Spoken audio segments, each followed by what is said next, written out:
What's going on, everybody? What's going on? It's fucking Thursday night, and you know what that means? It's fucking wrestling with knuckleheads in the fucking building. What's going on, normal guy? How you doing, bro? How you doing? We got some news today. Well, not today, but this week. Apparently, the black and gold is coming back. What? The black and gold is coming back, baby. You fool! Shit, I pressed the wrong button twice. But it's alright though. This how nice that shit is. What's going on, everybody? Yo, how you doing, normal guy? Happy to see you here. Happy everybody's here. You know how it goes. You know how it goes. When people are on the way on Thursday, it's always that way. But you got your boy Toe Tags in the building. We're gonna talk about wrestling. I don't know how y'all felt about AEW last night. It was happy to hear that you're doing good, normal guy. Happy to hear you doing good. I thought it was a quintessential AEW show. You know what I'm saying? Like not for like it wasn't good no bad. It wasn't different than his normal shit. You know what I'm saying? So the only thing is the choices that they made for the tournament was a little questionable to me. Moxley and Bryan Danielson are gonna go to the finals at Arthur Ashe Stadium, which we will be there. And by we, I'm talking about me, the Pro Wrestling Podcast, Kenny from the Call Up Podcast, Gigi from this podcast, and others will be at Arthur Ashe Stadium next week watching AEW live. And so that's dope. Our main event is gonna be Bryan Danielson versus Jon Moxley. I know that the crew is excited for that. I would have loved to have seen Darby Allin. You know what I'm saying? I would love to see Darby Allin in the finals. I was expecting kind of to see Sammy Guevara and Jericho in the finals. You know, I thought that's the way they were gonna go, but they're going Moxie and Bryan Danielson. I guess they're trying to pick out a new leader for the locker room, which, you know something, hey, the locker room kind of needs one now that everybody's fighting and there's some turmoil. They need good leadership. You know, the strong leader is a strong locker. You know, one thing that I would say is that we had a dream matchup with Swerve in Your Glory and the Death Triangle, or the Lucha Bros, because it was a tag team match. So the Lucha Bros and Death Triangle. That match was good.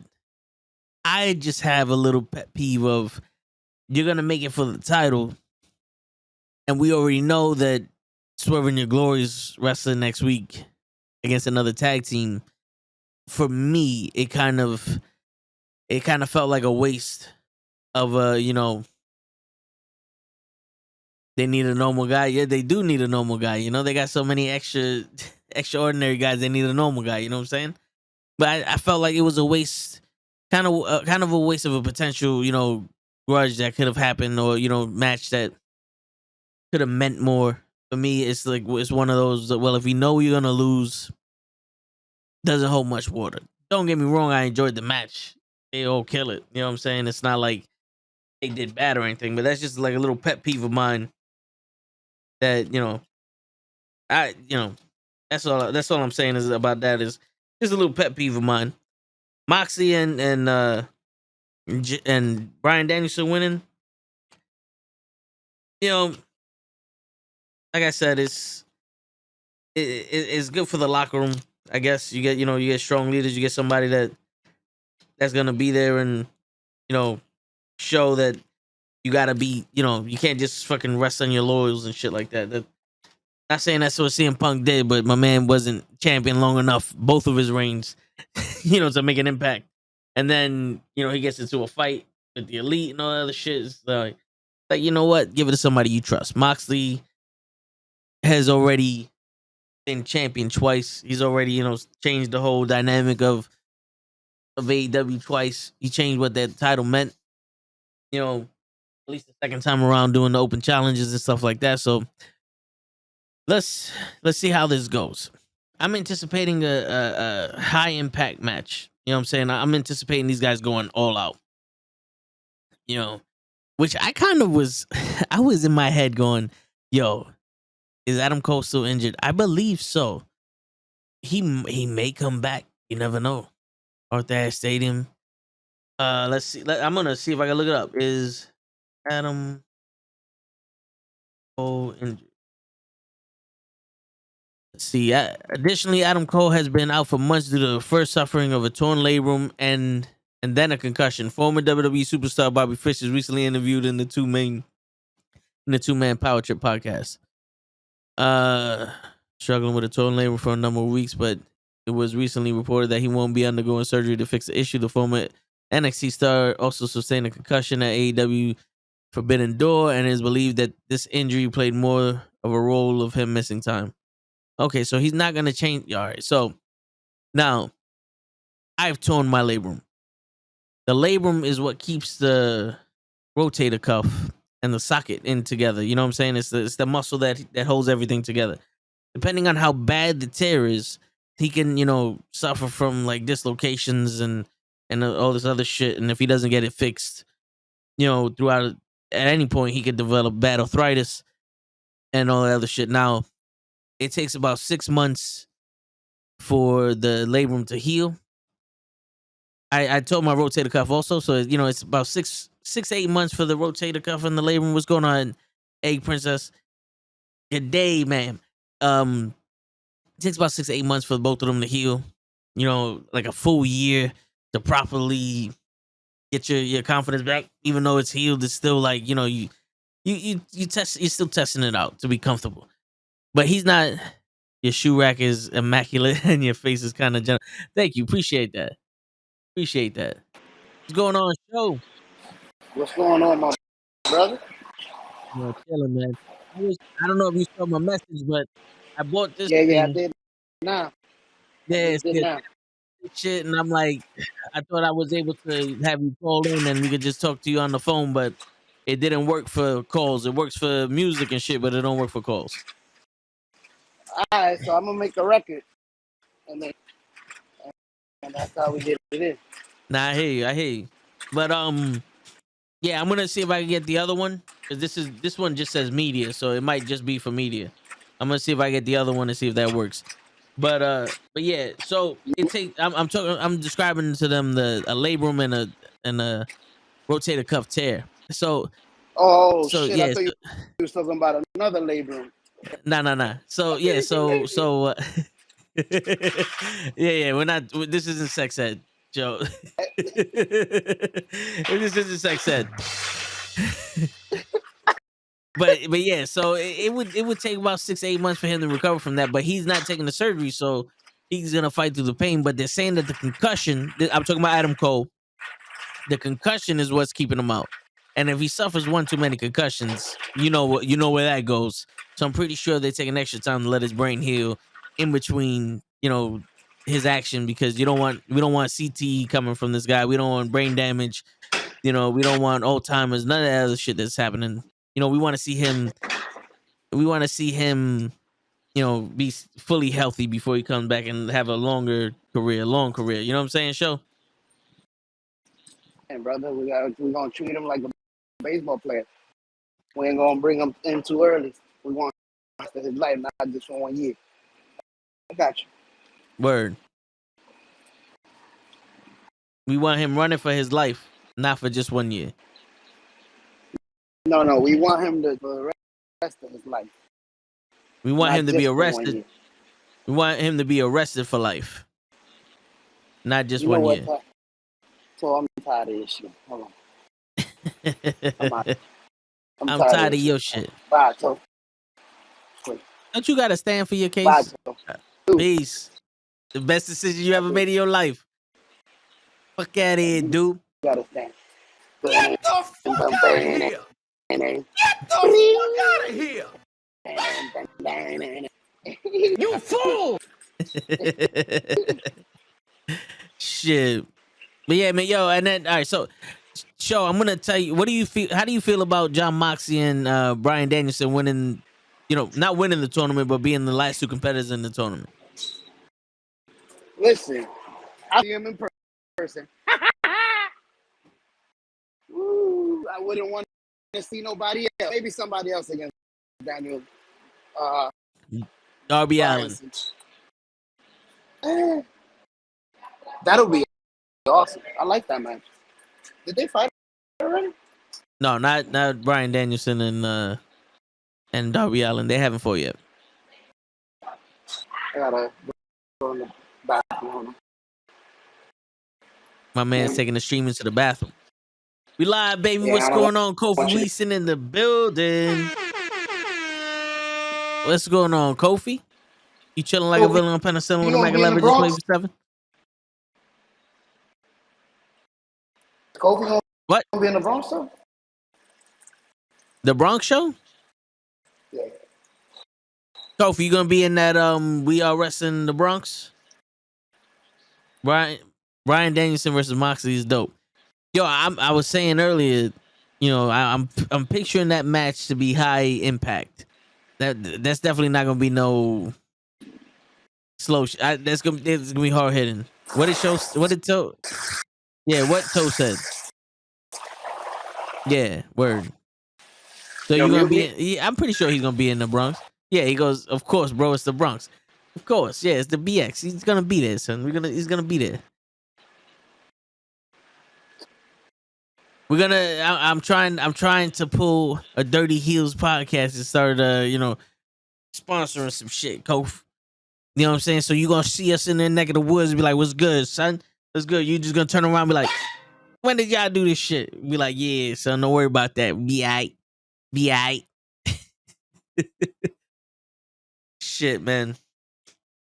Yo, how y'all feel about the black and gold coming back to NXT?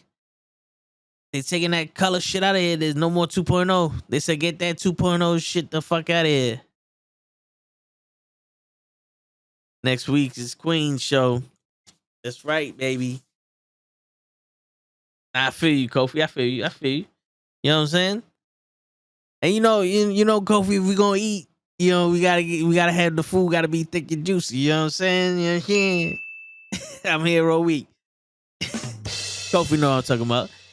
But shit, yo, dude, the NXT's black and gold again. I know mad people are excited about that.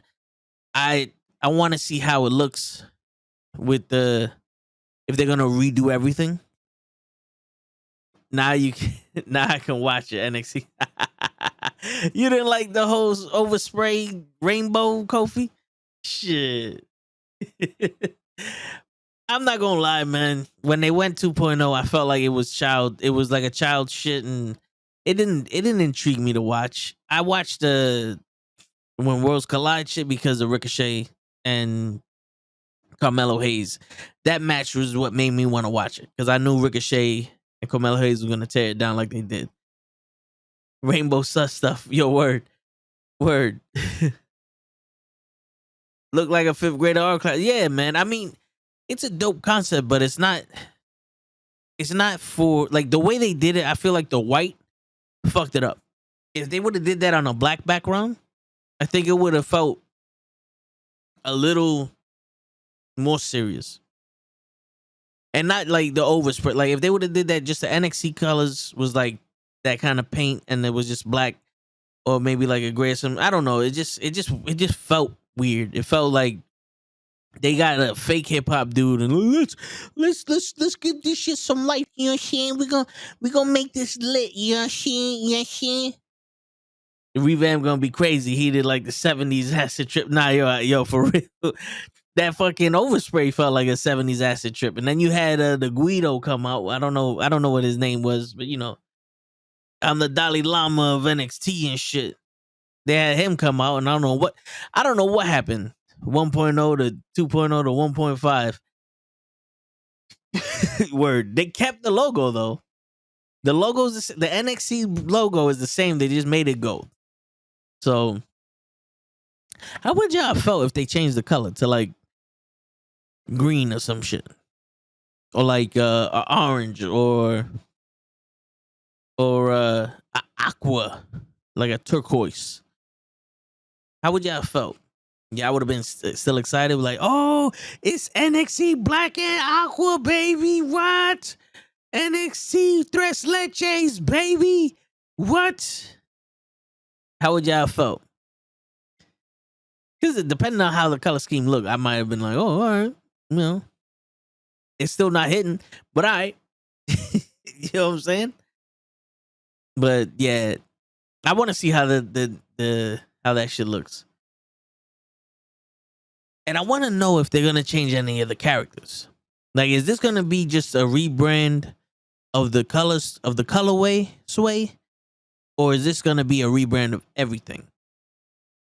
Where it's like, we're taking our developmental serious. So now we're changing, like, the storyline's changing. We're going to start from scratch. We're going to get Matilda Gorilla in this motherfucker. Like, you know what I'm saying? Like, I want to know what else is changing. You know, if it's just the colorway. Because when 2.0 hit, it felt like they said, all right, everybody that you liked in the regular NXT, gone. Now we got new people. And Cora Jade is going to be in the front of the line. And Toxic Attraction. Which, don't get me wrong, Toxic Attraction has a lot of steam behind them, if you know what I'm saying. Kofi know what I'm talking about. You know what I'm talking about, Kofi's. Don't play no game. Shit, when I'm talking about the booty, I gotta look right. You know what I'm saying, Kofi? Kofi know what I'm talking about. What up, Jeff? Show and tell why is AEW Women's Division getting bad and why Jade not got more shown on TV is weird.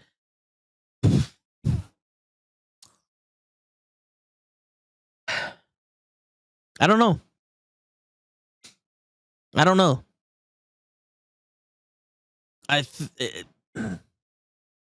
This is new to a lot of these women when it comes to performing on TV and putting on that extra, because performing in front of a crowd like in a house show, not in a house show, but like in the independent circle is different from performing on TV, and it's a lot newer to the women there than it is, let's say, WWE, because they don't have that developmental shit. But I don't know, man. They got the talent. Jay's not being shown more on TV. I think they're trying to keep like her streak, like more of a gimmick thing, like Goldberg and Andre the Giant thing, where they don't want it to be worn out and shit. All right, GGG's gonna be on by 10. Wait. Yeah, show. They gonna do the Goldberg 1,000 and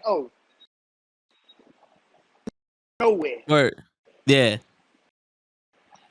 Carson Nathan, what's up, Toe and Show? I'm new here, but oh my God, Sammy made a statement on Instagram. He's leaving AEW. Oh my God, what is going on, AEW? This is not good. This is not good and bad. Sammy made a statement. He's leaving AEW.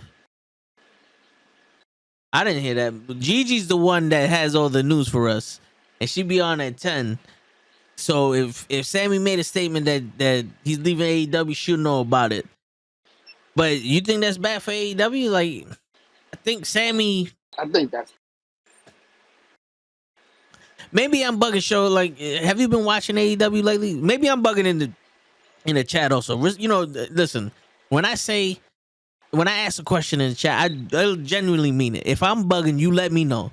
But I feel like Sammy Guevara became stagnant.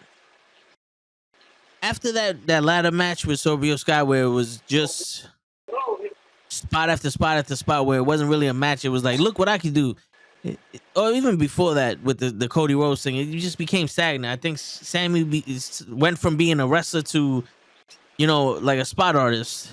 He had a good match with Moxie on Friday. It could have been better, but I don't know, man. The whole story with Ty Conti, I think, made him different of a wrestler. And he's not as big of a star as he used to be when he first started. So you let me know if I'm bugging, but I don't think Sammy going. First off, I don't think Sammy's going anywhere.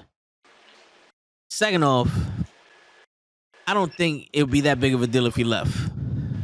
And if he does leave, it's probably going to be on vacation or some shit. He's saying, I'm leaving and I want to repackage and go somewhere else on his Instagram. All right, you know what?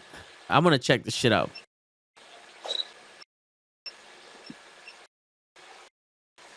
I'm going to add something to what you said. I agree with what you said. He started messing with everything. Went down here because he was identical. He was like, we was thinking of him as the champion. Like everything was almost good for him. He got a girlfriend and it went downhill. Where I'm saying it's a dangerous game. When when people from WWE is good, it's awesome, get tired of it. But we haven't seen it to WWE and what they won. So the allure more to me. The AEW guys in the major league. So you don't want to see people from the major league, WWE minors. Like, okay, yeah, AEW. Now, the young WWE, that's major. I don't know if you disagree. This don't work. I heard a bunch of some of what you said. The last part. What was the last part you were saying? Now I was saying it's a lot better. Thank you. No, I was saying it's a lot better. People from AEW go to the WWE because there have been many people that have. So like to AEW, I mean WWE. Okay, yeah. All right. So you saying he would be a bigger star in WWE? Hell yeah. Word, Jeff. Cody Rhodes. Yeah. So I think this is the post that Carson is talking about. I saw it on Instagram and on his Twitter, and it goes, "I hope you live a life you're proud of, and if you're not, I hope you have the courage to start over again. We come up short last night. It is what it is. Thank you to everyone who has helped me get to this point. It's been a hell of a ride. Where we go next, we go with faith." And then he puts up pictures of him in the beginning with the panda on his head, and then in a circle, and then him winning the TNT title, and him shaking hands with Cody Rhodes. Now that looks like a cryptic message where he could just be on some, he might be stepping aside, take time off, or that could just be one of those things like we're gonna get him off the screen. You know what I'm saying?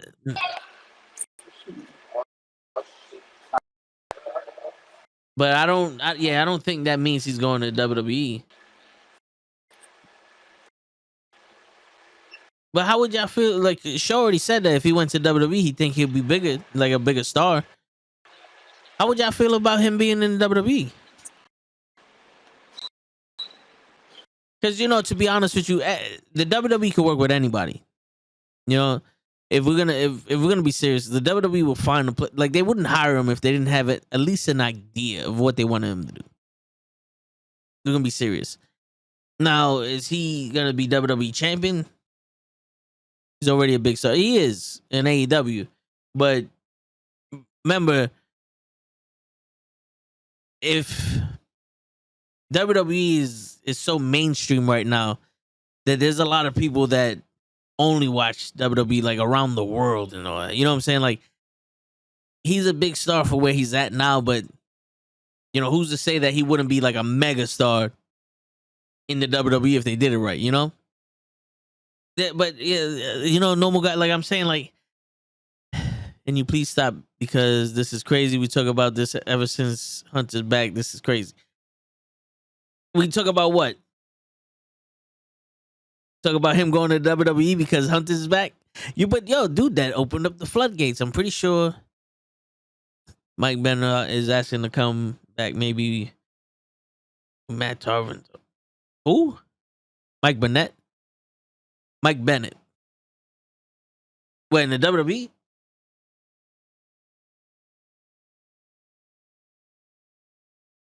Oh, this dude. Okay. Oh wait.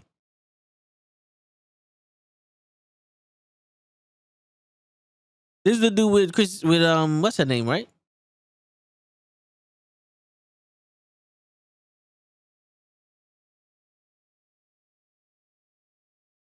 He's married to what's her name, right? Am I bugging? I'm bugging.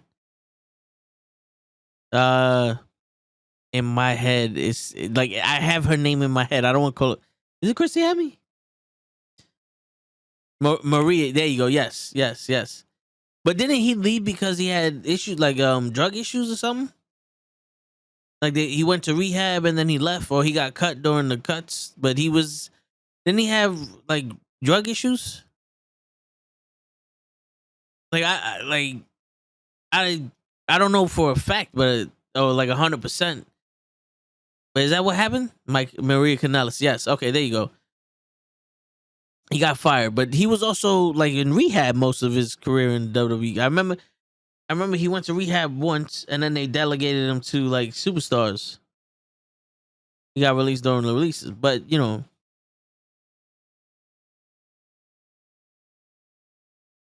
he asked to come back. Okay, no drug issues. I think he was just injured. Okay.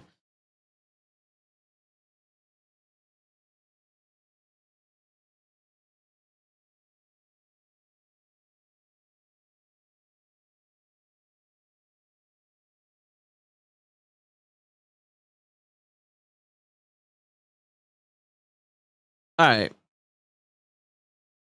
I mean, yo, listen. The thing with Triple H opening up the floodgates, I'm pretty sure a lot of the younger talent was able to talk to Triple H directly and have a rapport with him and be able to learn underneath him. And when he took over, it was one of those, yo, I know him. You know, like this guy's a good dude. I want to work for the devil I know. You know what I'm saying? Whereas like with Vince, we hear all the stories like it's hard to get to him. You got to wait outside for 4 or 5 hours just to get like a 2-minute conversation with him. And then it's always, well, we're going to change this and change that. You know, these are the stories we hear during the podcast and everybody talking and stuff about him. You know what I'm saying? It's probably in the heads of people like, yo, if H is running the shit, I'll go there because at least, you know, for right now, he's an unreasonable guy. I'm able to bounce ideas off him, stuff like that. You know, it's probably just, it's easier to work with H than it was with Vince because there were so many people in between. That's probably why. And, you know, and also with what H did for NXT, people are fantasizing about it going to WWE. Now, I'm still waiting for it to happen, but like I said on Raw, I'm going to sit here and I'm going to wait. I'm going to wait. I'm going to see it for what it is and for what it's not. Even Grand Metalik is free agent, so and AEW got Lindsay Dorado and Dark. Didn't Grand Metalik have his first Dark match, or was that Lindsay Dorado?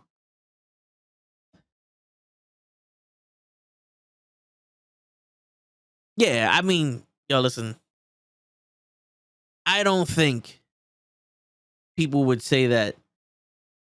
You know, like the one thing about the AEW fans and the wrestling community and some of the wrestlers, like they throw out the bait so hard, and all the like the easiest bait to get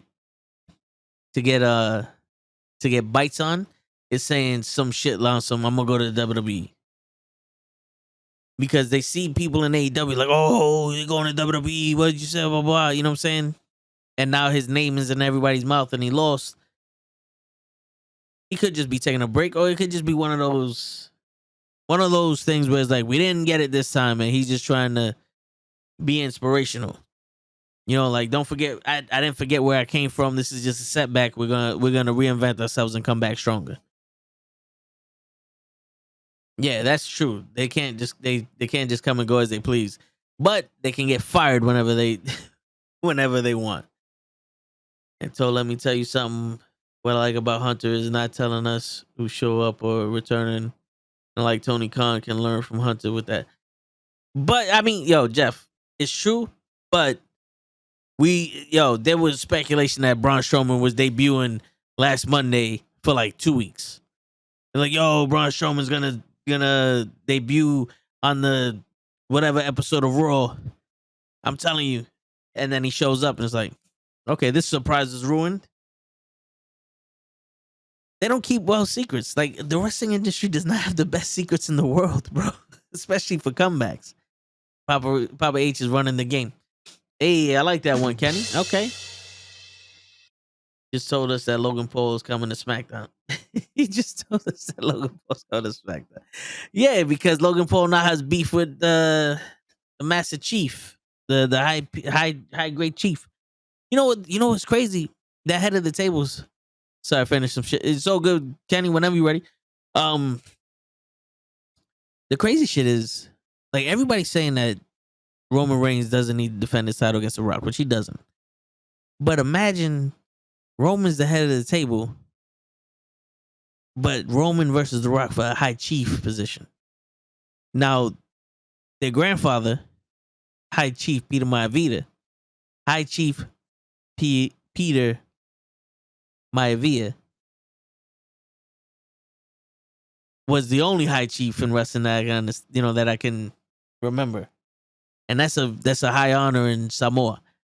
So what if they do their own little high chief in wrestling, and they keep that moniker going? You know, it's a good way to. It's a good way, to branch the storyline out. That's just me doing, trying to make it deeper than just the title. So how you feel about the firm stable in AEW? And is it just me, or does the theme give me deep cover? Be with Dr. Dre and Snoop Dogg or something. Wait, what? What? What stable in AEW?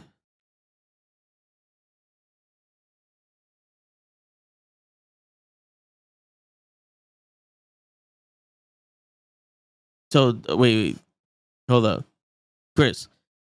WWE just posted stuff from Rikishi, and Rikishi posted someone is missing. So maybe highly doubt Jacob Fatu in WWE or Rock's daughter. The firm. The Rock got What's a the daughter. firm? Yeah, The Rock got a daughter in NXT.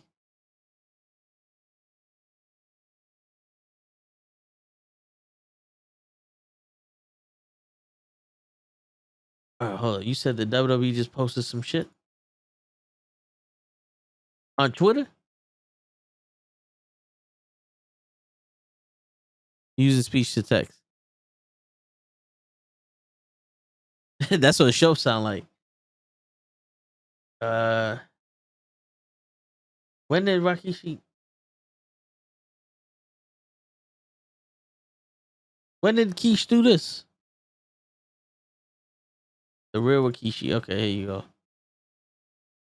I'm excited for my first comic book. Oh wait, no, that's pinned. Posted, repost. Amazing training today. Stay tuned. That was 11 hours ago. Am I bugging? I didn't.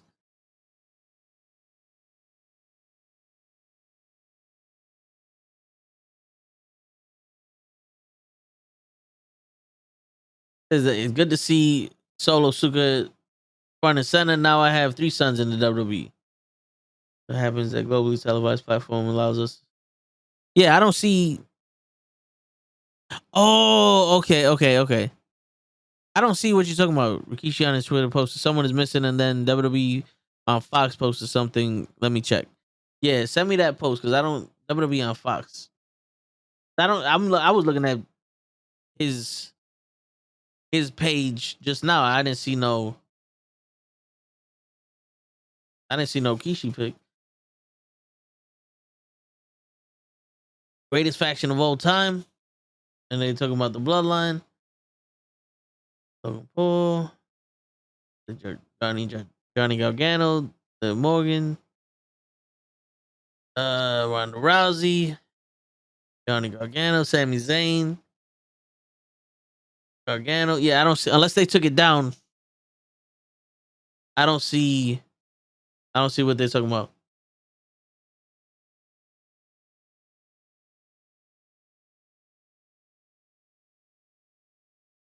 Okay, so the firm. How do I feel about that? Well, they said this is gonna be the rare time that you see them together. So I want to know how that plays out. Showley's a friend, which I guess I guess that's the guy you go to if you want something done. So it'd be cool because then I think that gives him the freedom to work with just anybody.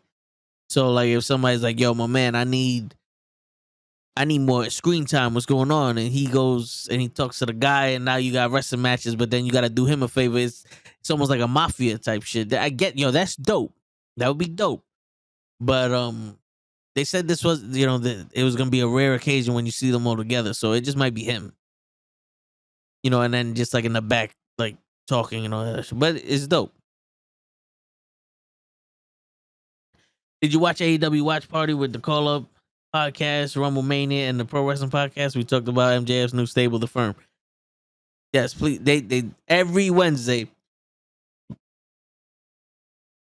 while the knuckleheads are talking about sports, the Pro Wrestling Podcast, the Call Up, and Rumble Mania are doing a watch party for AEW Dynamite. And it's the one-stop shop. That's where you want to go if you want to get all your AEW news right there. Jesus Christ. I don't know why my nose has nothing in it, but it's stuffy. It's fucking bullshit. Yeah, you definitely want to check that out. Check out my boy Pro Wrestling Podcast in the building. But yeah, I mean, that'd be a cool concept. It's, set up for being exclusive to one person. You can make it happen for anybody just for the right price. Right? You know what I'm saying? That sounds like Ethan Page. awesome. Yeah, right? Ethan Page is already trying to step up and he's getting a TV, Ring of Honor TV title shot against Samoa Joe, which we know how that's going to go. But at least, he's doing something. It would be nice to see my man Scorpio Sky doing some shit, but so happy Hispanic Day to my brother. Appreciate you, brother. Happy Hispanic Day. Show, did you know it was Hispanic Day today? Nah, man. Happy Hispanic Day to all the Hispanic people. Yo, I don't know why it sounded like you was in a place where they killed chickens. Yeah, the minute you started talking, all I heard was like you was in Thailand or some shit. What the fuck? Like, where you at? You just hear the chicken dying and shit. The ass boys are in the group. Yeah, but I don't. Oh, he listens to the reggaeton. Randy, what's going on, Randy? Sounds like Chris Tucker when he was in Rush Hour 2. Don't cut my chick. Yeah. Chilling, brother. Damn, this boy's big. What are you feeding him? Rush Hour is dope fucking movie. All of them. Shit. But Show, where you on your way home, Show? Yes, sir. I just Nice. My man is on his way to Thailand. He's watching the Muay Thai fights as we speak. He coming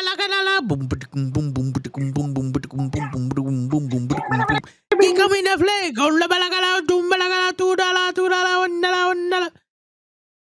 They don't make good funny movies anymore. Right? So Rush Hour, yeah, that's a fact. Jeff, they don't make those types of movies no more. The types of movies they make now is you can only watch it once. The rewatch value for most of these movies is very bad. You could watch Rush Hour, any one of them, all day, and you fucking piss in your pants. Some of these movies now, it's like the second time around wasn't really that good.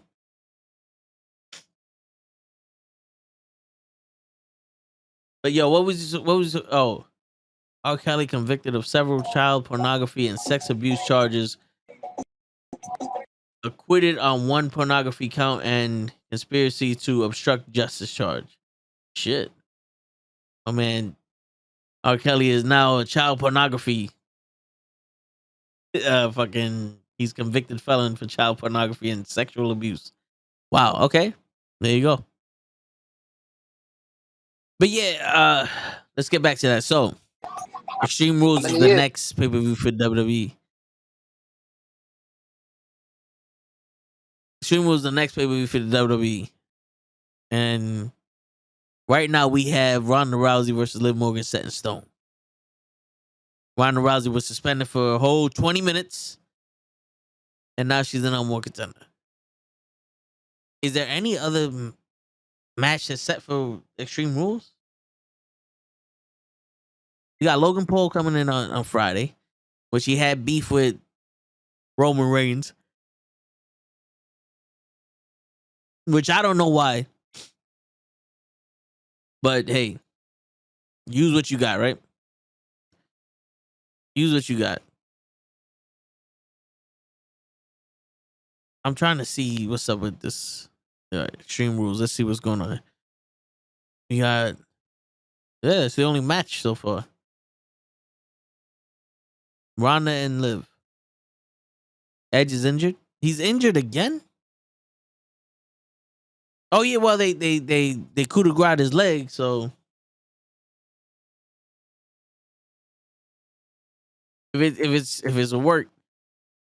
Edge suffered a knee injury during Judgment Day attack on Raw.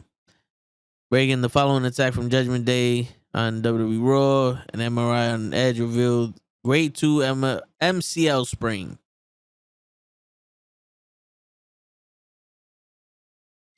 So it looks like Ray's gonna have to go at it alone. It's gonna be 4 people versus 1 man. Teddy Long could have made a better match.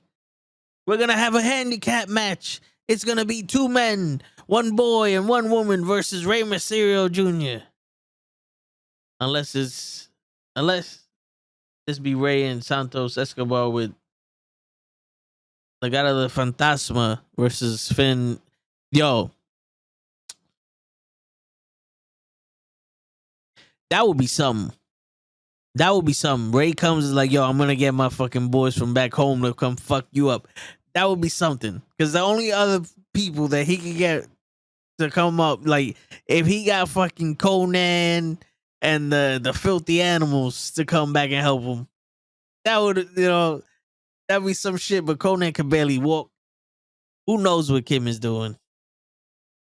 But yeah, Santos Escobar, him coming up, I can see that. That'd be something. That's a good one right there, Chris. That's a good one. That got me excited. I didn't even think of that. What up, Christopher? How you doing? The new LWO. Who else would we put in there? We need somebody. Like, you can't put Priest in there because Priest is already with the Judgment Day. Who else would we put in there? Well, with Papa H running the show now, they probably could find somebody. Maybe. You never know. We don't know when his contract is. We don't know if his contract is in dollars or pesos. It could be Mexican time or American time. We don't know what his contract might be. What's going on, Anthony? How you doing? Right, show? We don't know what Cero Miero's contract is, if it's in Mexican time or in American time. He got to unmute himself, so give him a second. He probably don't even hear me. Of course.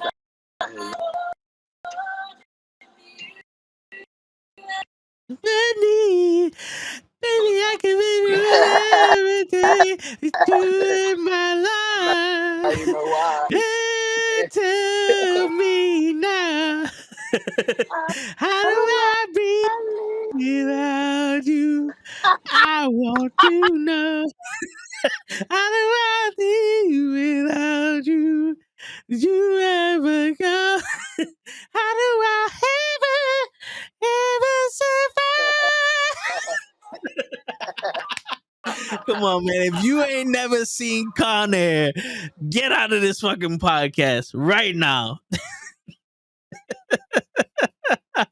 Shit. So don't make me cry. Lucha Bros lost yo, they did, man. Show, how would you feel about Santos Escobar and the Legado del Fantasma coming up on Raw and helping Ray with the Judgment Day? I was trying to figure out names. That's why The I was trying to Spanish dude on find. NXT. No. I was thinking about other names like that. Add to that. But that's a great idea that you had. Well, I didn't have it. Chris had it. That was in the crowd.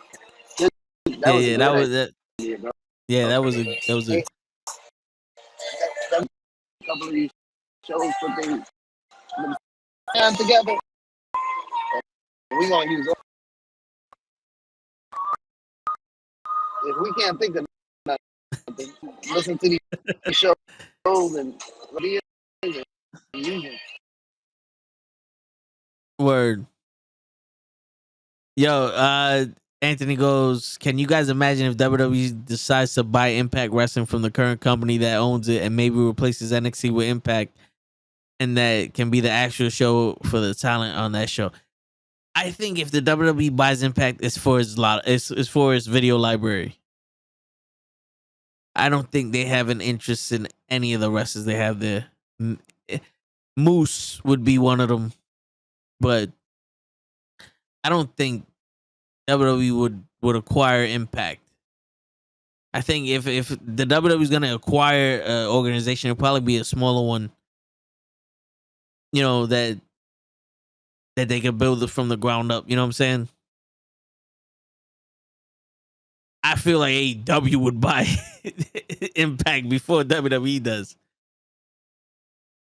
You know what? For me, I'm still thinking about this whole Dominic joining the Judgment Day is a smokescreen. I think behind the scenes, it's really Santos controlling Dominic. Yo, now, what about this Lopez chick versus Rhea Ripley? Ooh, we just pulling shit out. Yo, we just pulling shit out, man. What? What's her name? Electra Lopez or something? Her versus Rhea Ripley? What? Let's do this. They can keep Dominic. We just need to see the women wrestle. She'll play classic in the car. Word. I don't think that's Show, though. That might be Show's wife playing the classics. You know what I'm saying? That is. Word. Show's on mute because he's singing the song with a tear in his eye. He's like, put the bunny rabbit down. My daddy is coming back from Raw. My daddy will see me when I was 5 years old. My daddy would. Like I'm saying, if y'all ain't see Con Air, please watch that shit. That's one of NuKKle. That and Face Off got to be Nicolas Cage's best work. Shit. Yo, the Titanic song is next. Word. Damn, not Glorious. Wrong. Oh, Britney Spears. I said it about you know. Oh, baby. What's going on, Hassan? Yo, I gotta take this shit off. What is Celine Dion? There you go. We get some Celine Dion up in this motherfucker. Okay. No, I'm not talking about the talent on Impact Wrestling roster. I'm talking about replacing MHC with the Impact, and Impact being the show they use to develop the talent on NXT.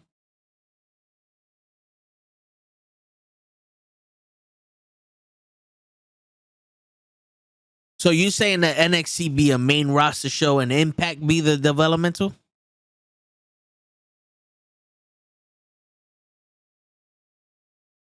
Ray joins Santos. This is where Hunter can do this in storyline because you can't disrespect the family. The family. Oh yeah. Ray, I think they would have to join Ray because Ray's the OG. Ray's the Don.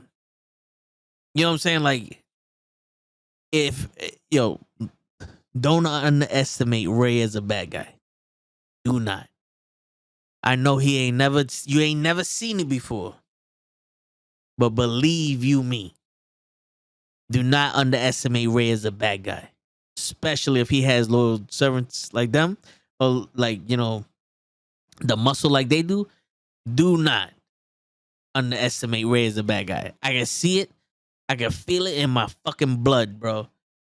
All of the fucking triple I, especially back in the day when Ray started out with Mil Mascaras and all those, they were stars in Mexico. And the cartel has a little bit to do with the wrestling back in them days. I believe in my heart of hearts, Ray would be a fantastic bad guy. And if Dom leaving him makes him go into that, yo, you took my son and you're going to disrespect me, you're going to hurt my brother. Nah, it's over for y'all. Sonos unos vatos locos. It's killing me. Hey, now. What's going on? I'll make him take off his mask. A bad guy. I mean, I can see him wearing like a gold mask, like a Mil Mascaras. I can see that. Like telling the crowd, fuck yeah. I'm taking this shit. Yo, but the thing is, the mask is very respected in Mexico. Like the way Mexico wrestling is, you don't have it's mostly trios. You don't have one-on-one matches. One-on-one matches are delegated for grudge matches. So what you would do is when you actually had a one-on-one match, it would be mask versus mask. The loser of that match removes his mask. Now, if you have another one-on-one match and one wrestler's not masked, it's hair versus mask. And if you have and then if both of them are not masked, then it's hair versus hair. And I think one of those, like, it's a final thing where you have like a death match or some shit like that. In Mexico, it's totally different. That mask means a lot. That's why you can't rip somebody's mask off over there. You get disqualified. You don't fuck around. In America, is the only one that they they attempt to take the mask off. You don't fuck around with masks over there in Mexico. But wasn't that it was a time where everything was real? Now we know that it's a mask. We know he's normal. Take that mask. Yep. You see, yeah. See, but the beauty about wrestling is that we all know what it is, but it's your job now to suspend our belief and make it feel real. You know what I'm saying? This is where I come down. This is where I get my criticisms. It's your job to make it seem real. That's why ECW was so loved by people, because it was one of those, WWE and WCW's fake wrestling. This is real wrestling. Look, they smack each other in the face with chairs for real. They're really putting themselves in barbed wire. This shit is real, baby. This shit ain't no fake pussy shit. That's why everybody loved ECW, and that's why all the ECW coaches went to AEW, because they marketed themselves as, this is old school real wrestling again. It's not no cookie cutter shit. What do you guys compare mask versus mask match in Mexico to a Hell in a Cell or a last man standing match in WWE?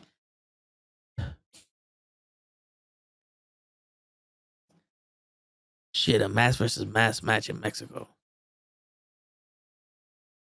A mask versus like a fucking a mask versus mask match would probably be like an I Quit match. Not a career match. You could say that because it's kind of like you got to change who you are without the mask, but you still wrestle. You know what I'm saying? Where a career match, you're not wrestling no more. You know what I'm saying? So that's where it's a little tricky with that.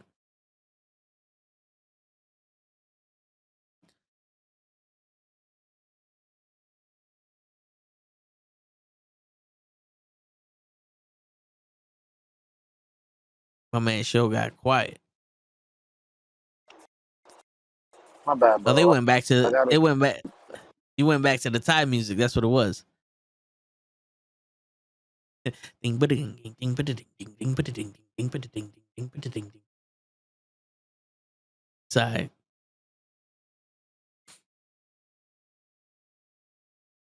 So, what are some matches you book for Extreme Rules? So, what are some matches I would book for Extreme Rules if I was the booker? Shit.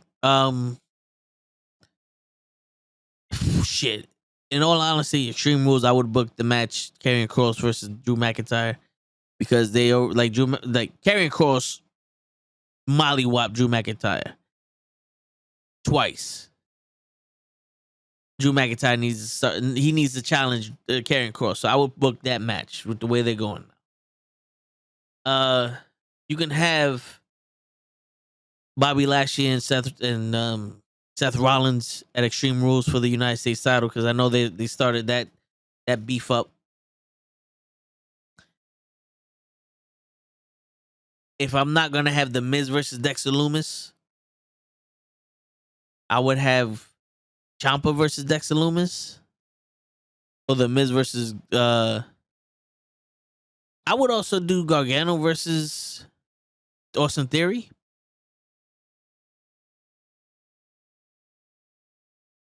You know, Gargano versus Austin Theory. I would also see the thing with Roman Reigns is like, who would you have him fight for the title? You wouldn't really have him fight too many people. So would this be a pay-per-view you don't have Roman Reigns on? So now it's like, how do we put a strong main event? Walter or Gunther and Sheamus too would be awesome in an Extreme Rules match. No.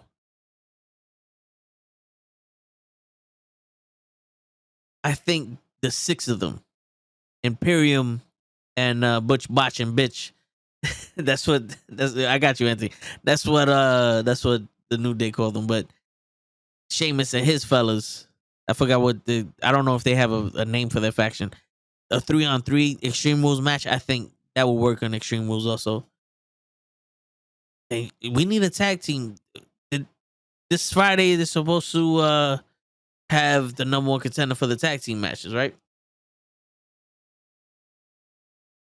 If I'm not mistaken. So I'm trying to figure that out now.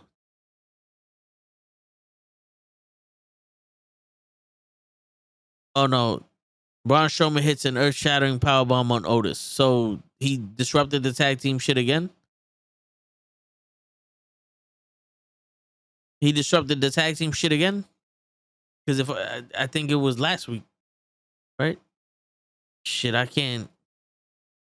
And they don't just give you the fucking matches that. All right, here you go. Fatal 4-way match set to determine the top contender.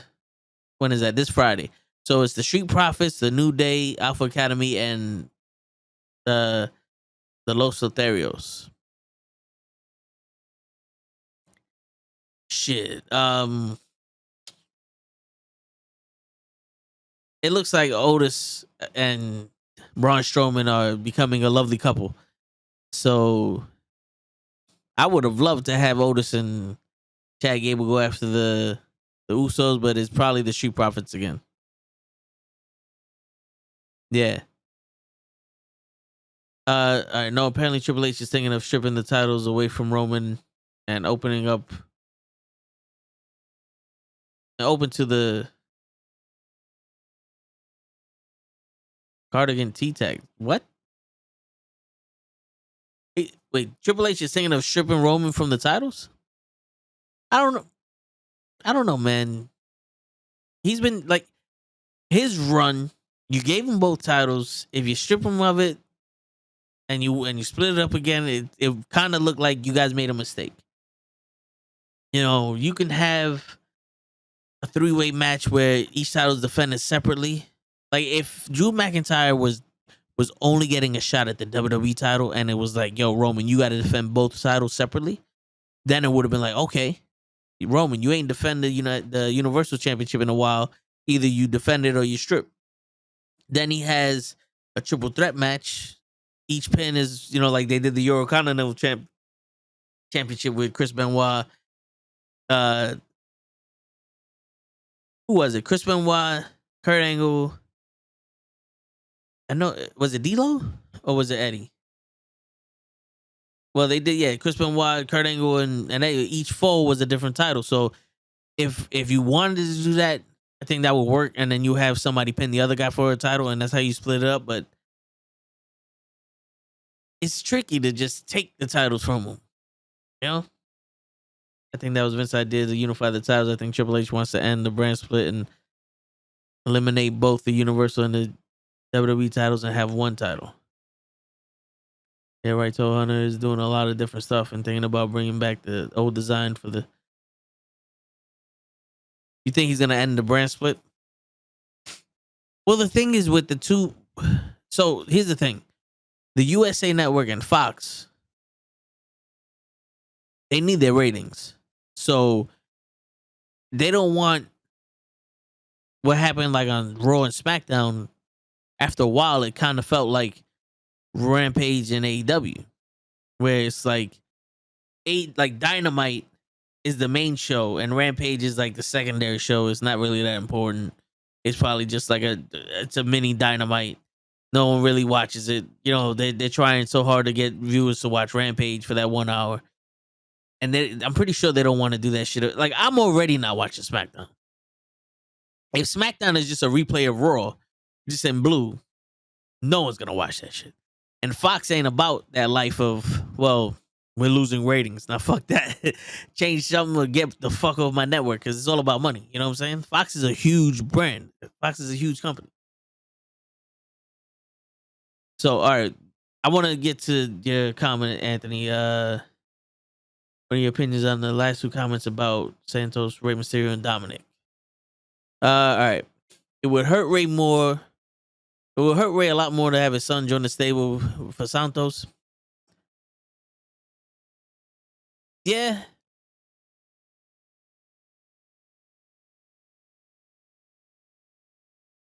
See, if it would have happened the same way it did the Judgment Day, I think it would have.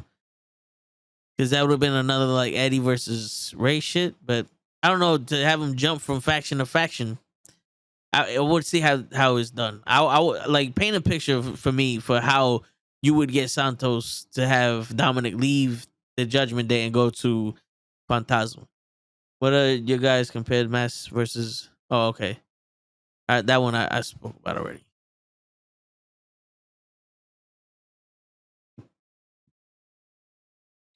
Now, what they could do another draft.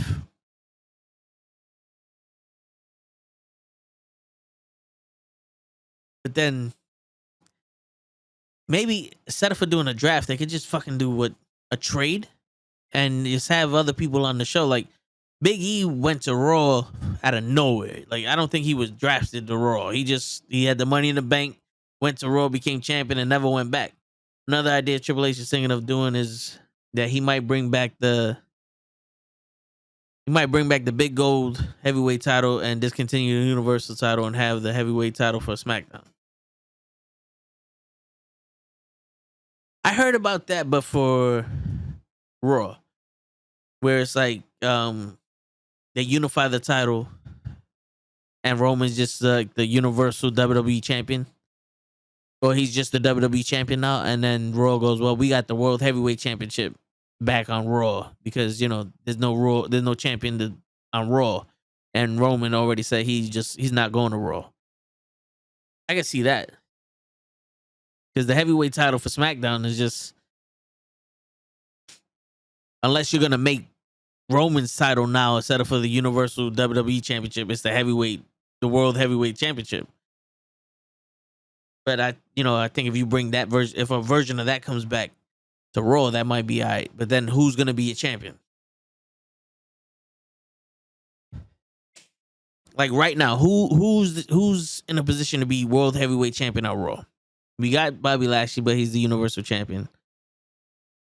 You can't say Gargano because he's still new. For me, I think it would make more sense if Dominic goes to Santos because people forgot that Dominic's dad is big rivals with Santos' father and uncle in Mexico. See, if they bring that up and that was the storyline, I could get that. But how do you leave? How does he leave the Judgment Day? You know, unless it's all right. So let's paint a picture. See if you like this idea. This is just coming off the top of my head. Unless Santos pays Rhea Ripley to get into the head of Dominic, and she's like, "Yo, I made you a man, you know, and now this is your people. Go with your people or some shit." Which I don't know how exactly that will work, but you know, men do crazy shit for women, so you never know. And it seems like Rhea Ripley got him wrapped around her finger, and it would actually hurt Rey Mysterio a lot more. Yeah, if you bring that storyline in, where it's the Mysterios versus the Escobars, that makes a lot of sense. You know, and that's something that they can finally acknowledge another wrestling organization, and you know, we would have to see that rivalry play out. Like that has to start off strong. That can't be no bullshit. That has to start off strong. Or maybe Santos comes in and attacks Rey, and Dominic is like, "Yo, I gotta help my father because these are mortal enemies of the Mysterios, and I'm a Mysterio." And blah blah blah blah blah, and he leaves the Judgment Day to go help his father, but then he winds up leaving his father because his father still won't treat him like a man, and he's trying to protect him and all that shit. And he's like, you know something, Dad? Fuck it, man. I try to help you, and you still see me as this boy. Now I gotta end you. Maybe that could work.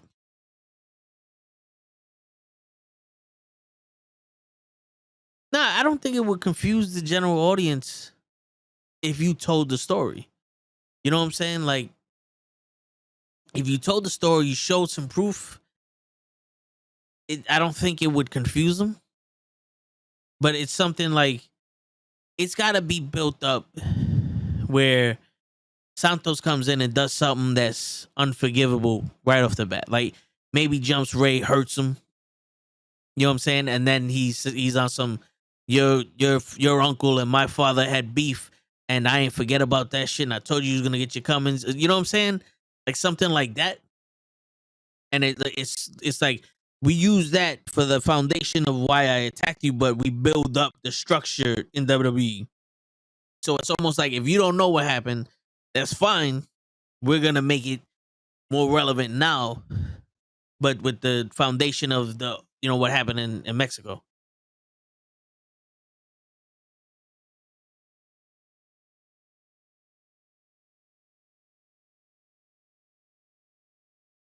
Talk about the casual fans, not the hardcore fans. WWE fans actually go back into the annals of pole wrestling and watch everything. Yeah, I mean, the hardcore fans would probably do that. If you put it on Peacock, the rivalry, they'll watch it. You make a documentary. But then again, that see, something like that would have needed to be said in like a Rey Mysterio documentary. You know, like the biggest little guy, when they made that documentary of him. If they would have said that, like there was something that they could fall back on, that would be dope. Because, you know, like I've seen it, and I don't remember it word for word, but I don't remember them talking about no great rivalry in Mexico. It was mostly about him, Eddie, and Jericho, like all them people coming up into ECW and the WCW phase, not really the Mexico phase. But like I said, man, anything is possible as long as you lay down that foundation, right? We had Damian Priest for a couple of weeks turn into Dr. Jekyll, Mr. Hyde for no reason. They didn't even give a reason. Like, that ass was like, well, no, you doing it. And he just started doing it. No explanation, no question, no nothing. He just got mad, got DQ'd, and then became in the Judgment Day. Festus, when he first started, was a dude that was under hypnosis, and the bell unleashed his monster. And then he showed up one day and said, "Oh, he was addicted to something, and I got him off of the crack." That was CM Punk with the Straight Edge Society. You know, sometimes it could just be as simple as, "Yo, I didn't forget what your uncle did to my father." Wow, that's it. And now we start from there. But that rivalry, to me, that rivalry has to be strong. If you're gonna make it about the family lineage, that has to be personal. And maybe you could start that rivalry with Santos helping out Ray defeat the Judgment Day. And then, like, Dominic sees that the Judgment Day, you know, isn't the people he wants to be with. And he goes and he's like, "Yo, Pops, we're going to reunite." And everyone's like, "Yeah, yeah." And then Santos gives the thumbs down to Ray, and Dominic hits Ray. You know what I'm saying? Like, maybe we could see that. It would actually help the casual fans understand the storyline a lot more if they do a documentary talking about the rivalry between Rey Mysterio and Santos' father and uncle and CML. Yeah, it would, especially like if they did see if they interview Santos about that on Raw. I mean, like on NXT or something.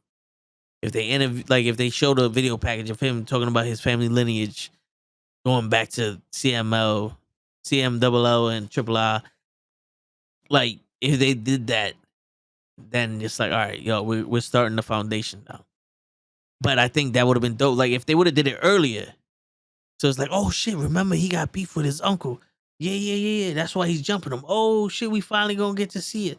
We finally gonna get it. Instead of for like, yo, 5 minutes before it happens, I don't like Rey Mysterio. And then he goes and jumps him. It's like, all right, this is a little rush. But like I said, man, the way you have to maintain it, I think will be more important than the way you started.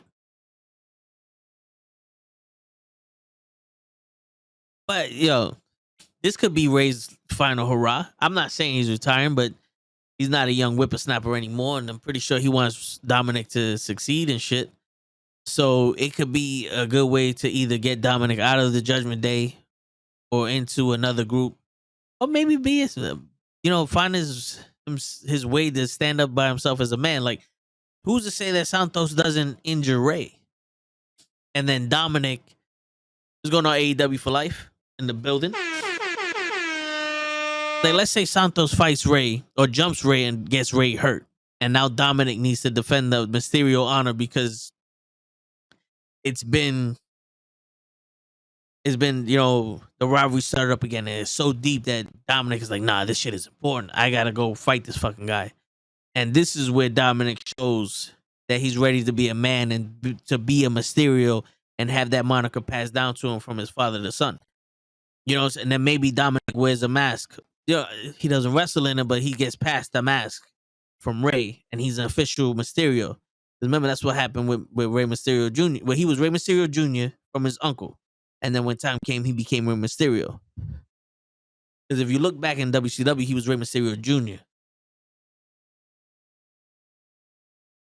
For me, out of everybody in the guy, I feel like Elektra Lopez feels really out of place. She doesn't seem like she's actually Hispanic. She feels like she's Italian trying to be Hispanic.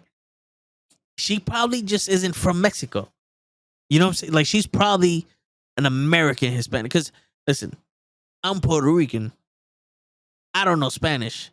So if I'm in a group of people speaking Spanish, I'm going to feel left out too. So I'm... you might say that shit about me also. So maybe she's not like... Maybe she's one of those that they're like, yo, you look like you could belong with them. We got a character for y'all. You all make a group. Yeah, go with him. You could be the whatever. And it's just, it could just, like, I don't want to say it's racist, but it's just like, yo, we got a theme going here. You fit into the theme. It could be that. You never know. I don't know her like that. Kenny from the call-up would know her more than me. He needs to hit the weights. He does. Dominic does. I'm not even going to lie to you. It's not even body shaming. It's like, yo, bro, you need a little bit of something. You're not really showing too much of the too much of the, you really cared about this shit. No, the actual person that portrays Alexia Lopez is not Hispanic. I actually read her bio. Her family is Italian and Greek. Oh, okay. Oh, so they West Side Storied us, huh?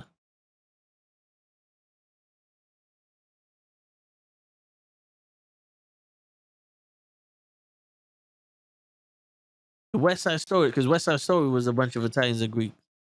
All right, Alexia Lopez. Let's see. Let's say it.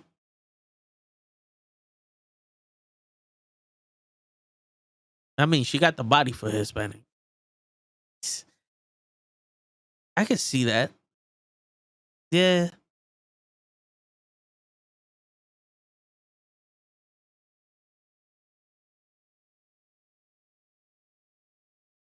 I'm trying to see if,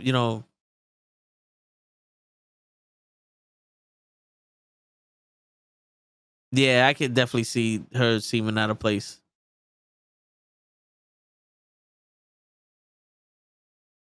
Maybe she doesn't come up. I just wanted to see her and Rhea Ripley go at it. Lopez is from Miami. I think they use her for the look. Could be. The tan and shit. It's the chicken. Helps the body grow. He needs some pork in his diet. That's the problem with Dominic. He ain't eating no penny. That's what it is. Welcome back, normal guy. We miss you, man. We was wondering where you was at all day. Somebody went to go. Anthony went and go looking for you. But yeah, he does. He does need to sharpen up his look. I'm not saying that he needs to look like Braun Strowman, but even Montez Ford went from being this skinny little dude to being brolic. Yeah, AEW for life was looking for you. You missed the chicken, man. You missed the chicken. He was giving out chicken, and you missed it, man. He had a nice big breast for you, and you missed it.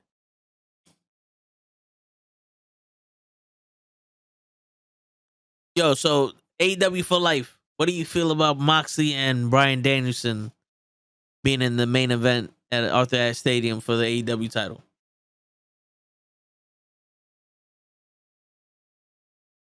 All right, let's see. Did you see that apparently there's a big possibility that WWE may be looking to sign Jacob Fatu? Is that Kishi's youngest son?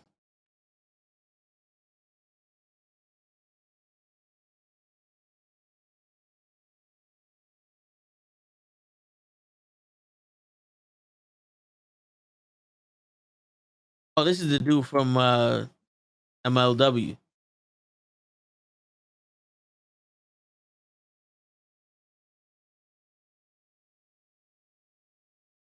He's trained by Rikishi. Is he Rikishi? Jacob Fatu was trained by his uncle Rikishi and debuted in 2012 in a. Okay, so his uncle's Rikishi. So who's his father? Rosie?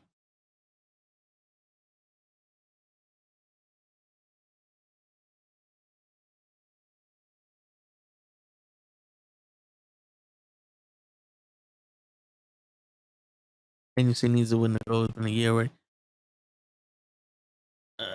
Jacob Fatu was trained by his uncle's father.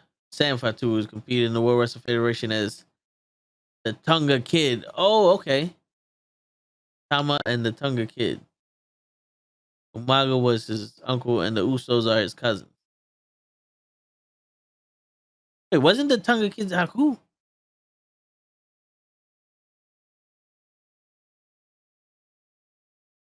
Oh, my thing. Oh, okay. Wait. Oh, that was Kishi's partner, wasn't it?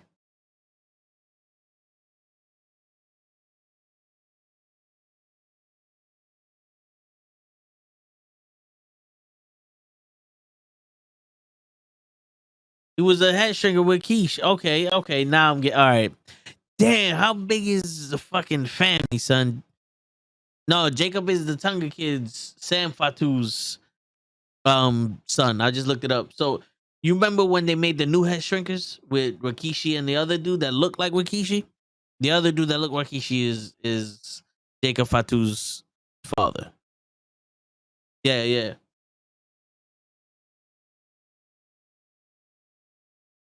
Yo, this crazy. My man looks like fucking Quiche when he was younger.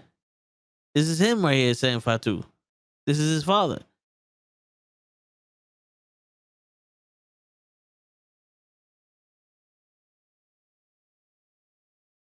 Wow.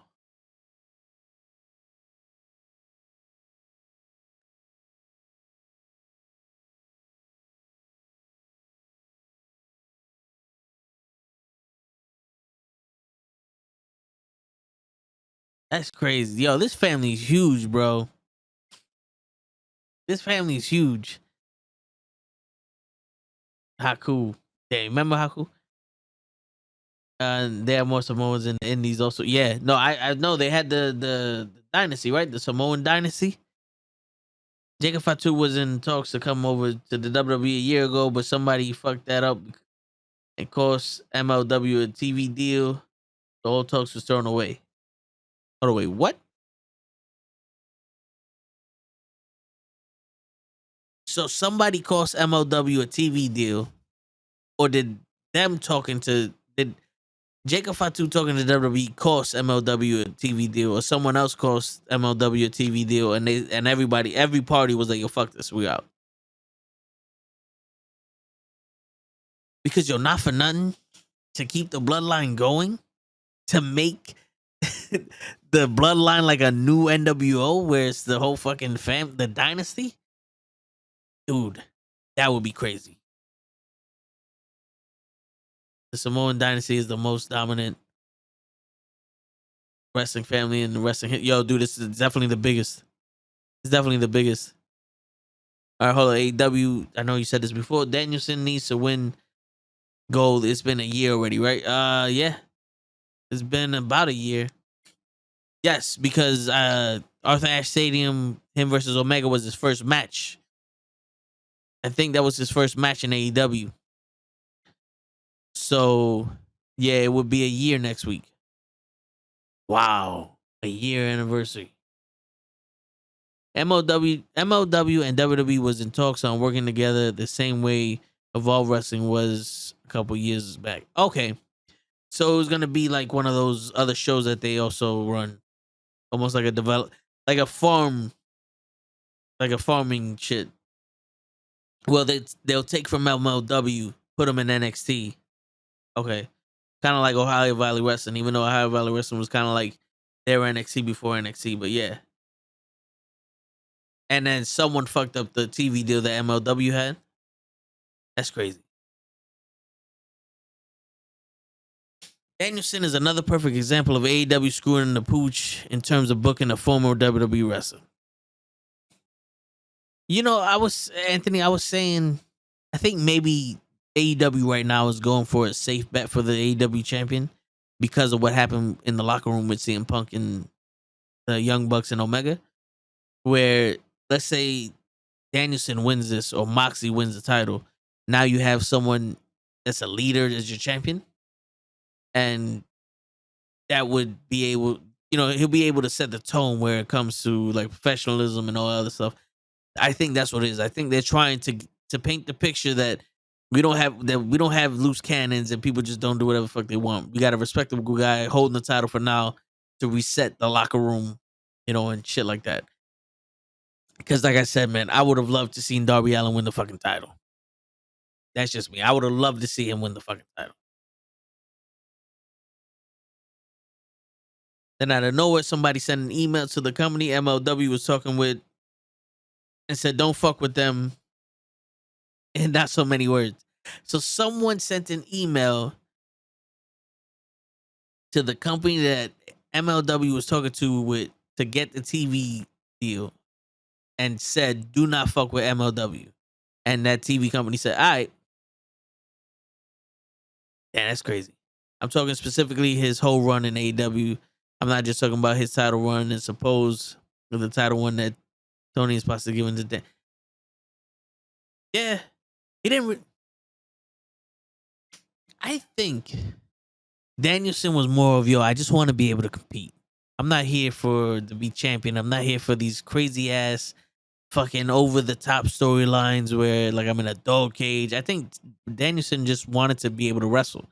Because I know WWE put him on like limited duty because of his head and his neck or some shit like that. And he left and he was like, yo, I want to wrestle. And I think that's what it was. I think that deal was just, I want to wrestle.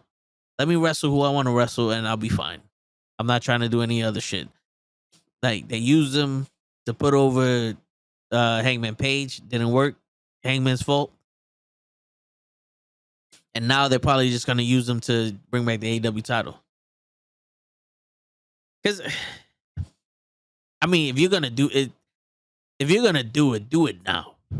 Don't give it to Moxley and then give it to Bryan Danielson later. Do it now. Let's see what you said. TK, Tony Khan reaction during the media scrum when Punk went off on that rant. It looked like he was deer in the headlights and feared that he was losing the company even more. Why they didn't let Normal Guy win the title? You know why? Because Normal Guy was so different and cool that he was afraid. He was afraid that if a Normal Guy won the title, it might just change everything. Yeah, MLW took WWE to court. Oh, so someone from WWE emailed MLW and emailed the TV company and said, "Don't fuck with MLW." Wow, I can see that happening. I can see Vince doing that. No, if we give them a TV deal, then we can't buy them or we can't work with them as a farming company. They're gonna get too big, and then we're gonna have to pay their wrestlers top dollar. And, we want to give them $30,000 a year, and we'll give them 2 days off, and both those days they gotta work. Hold up for a second.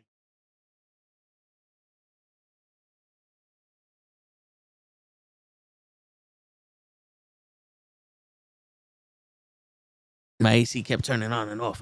Shit was annoying.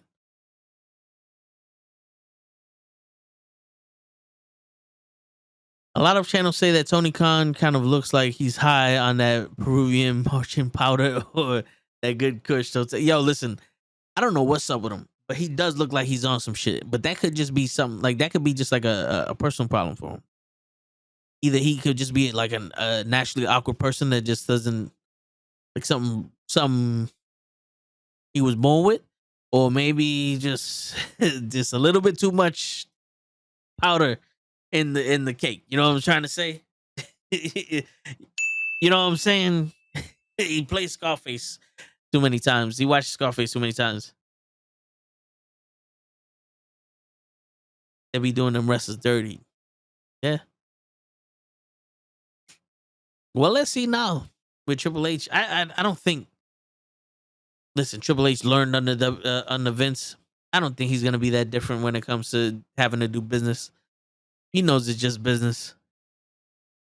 At the end of the day, they're a publicly traded company. They have to make a profit. You got to do business the way you can do business. You know what I'm saying? So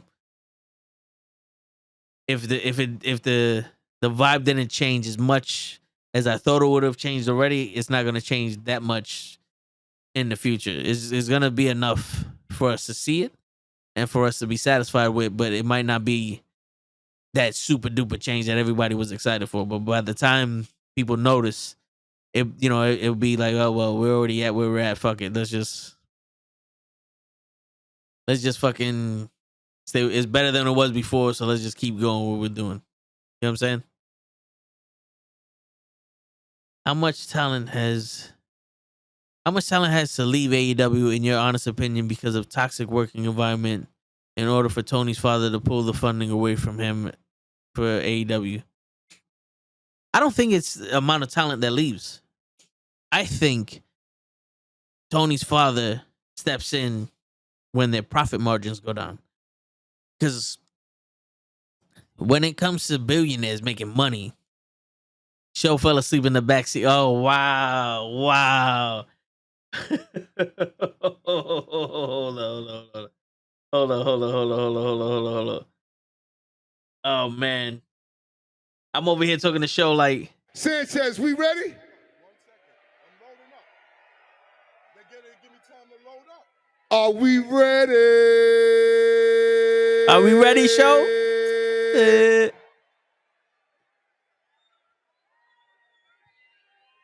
I guess not. Damn, my man Show fell asleep, but you know something, more power to him, man. He's been working hard.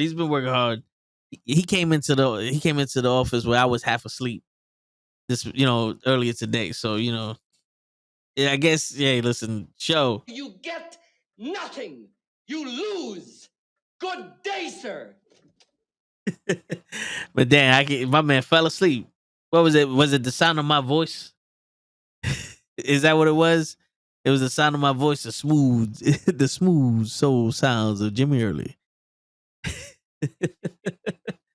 But yeah, I think Tony Khan's father or someone steps in when the profit margins start to drop and they start hemorrhaging money because he wants to keep the shit alive, and that's when they go, nah. Who wants to buy this shit? Because I'm not feeding my money into this shit. Where's the old man? Shit. Man, let him be. It'll be alright. Gigi's supposed to be coming on soon anyway, so it should be alright. Kenny was supposed to be on earlier, but he must have went to work. Kenny was talking all that job before, and then fucking seamless. Why you gonna text me? He's talking all that job before, and look what happened. Had some Tyson chicken nuggets. How was that? It's been a minute since I had Tyson any kind of chicken. I don't think they sell Tyson chicken over here no more. Now it's that the shit with the green package, the natural shit. That's the one I see. I don't see the Tyson shit. He needs some milk. He does need some milk. Yo, Kenny, what's up, man? You at work, Kenny?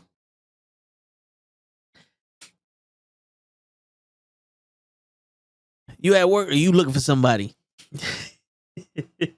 You know what I'm saying? You know what I'm saying. Kenny's on some, I'm ready to shoot this bitch.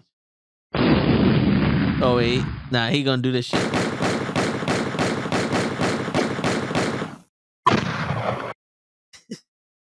Shit, man. But yeah, I don't really see AEW as toxic right now. I think what the situation was toxic with the Young Bucks and Omega and CM Punk. I don't know. I don't know what the beef was really about. If they're mad that he was taking their spots, like that's all like speculation. Because like I don't really see either party having to be threatened by the other when it comes to Omega and the Young Bucks and all that. Because like, yeah, CM Punk is a big name in WWE, but in the wrestling community, come on, we can't knock the Young Bucks or Omega for who they are. So I wouldn't, like, me personally, I can't speak for them, but me personally, if I was Young Bucks or Omega, I wouldn't be threatened by a CM Punk. Not at all. Yo, Totax, do you have a lot of Filipinos around you? Have you ever had chicken adobo or pork adobo? I mean, shit, I had adobo on chicken and on pork, bro. I mean, I'm Puerto Rican from the Bronx. You know, we put the adobo and the sazon and all that other shit on. You know what I'm saying? Yo, Kenny, you need a to-go bag. As my man Kenny, the Call Up Podcast goes to Boston, Florida, Texas, New York, Las Vegas, Antarctica, the Philippines. He went to Dubai 4 times, and this is all in 1 week. And you still packing, Kenny? You don't have bags already filled with clothes? Awesome. This is my Dubai bag. This is my Boston bag. This is my Arizona bag. This is my Mississippi bag. This is the Florida bag. You don't just have bags laying around like, all right, yo, let's go. With as much as you travel, you don't have bags already ready to go? What's going on with you, bro? You sound like me in the morning where I'm looking at my clothes and I'm like, yo, fuck am I gonna wear? What shirt am I gonna wear today? And like 20 minutes later, it's like, fuck, I'm late. Just grab one and boom. And now next thing you know, you're wearing mismatched socks and shit. It's all fucked up. This is what happens when you have wrestlers who don't have experience in the business setting, working in executive position. I don't know if it's their executive positions that made that shit happen. I think it's just their egos. You know what I'm saying? Like I said last week, they do need to go to training Like if you're gonna be executive vice president, if you're gonna be someone that has control over a business, you do need to go to training for de-escalation and for how to do your position, how to do your job, because people are gonna look to you for to set an example of the workplace. If you're gonna sit there and be irresponsible with your duties and all that, then everybody else is gonna be all fucked up. What's going on, Gigi? Gigi's in the building. Hi. I hear you. Yay. The excitement is just captivating. So we got an we got an update from a lady, Mr. Show. That Show fell asleep in the back of the car on the way home. That's why he's not on the show anymore. How? Yeah. How? We was talking.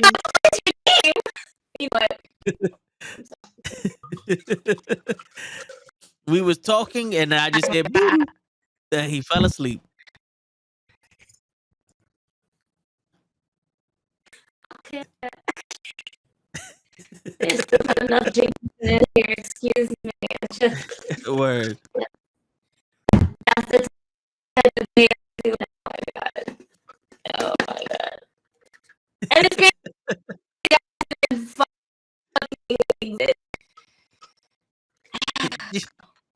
The hell were you doing? You was training for a mixed martial arts fight?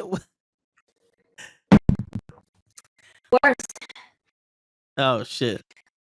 Yeah. That motherfucker. Oh man. Oh, okay, so really quickly outside of the wrestling world that we're about to get into. My folks are currently trying to sell their house in Brooklyn.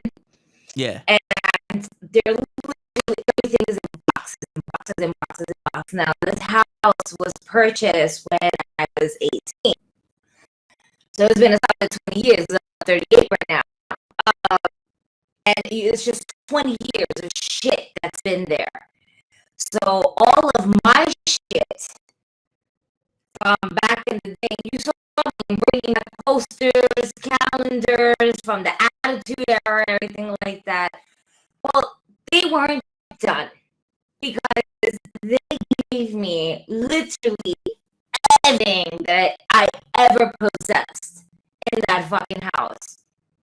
Damn.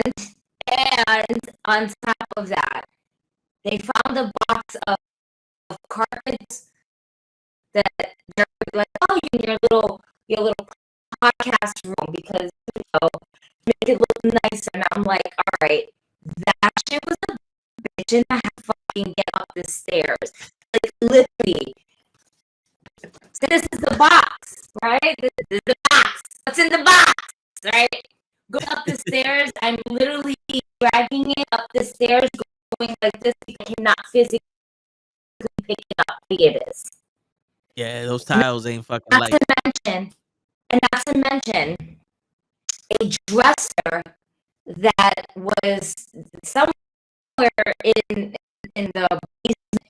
That is it was a renovated basement and everything like that. So it's not like those basements. Oh, I don't want to touch that. That shit look dirty. No, brand new cabinet and everything, like a dresser drawer. So I had to bring that upstairs, and I had to basically set that up for a daughter's room. And then my daughter wants the LED lights all over her room. So now I'm also in the process of doing that. And they give me shit ton of fucking clothes and towels that they're not going to use anymore. Oh, you can use this for you. Here's a robe for your daughter. Here's this. Here's that. I'm done. I am officially done.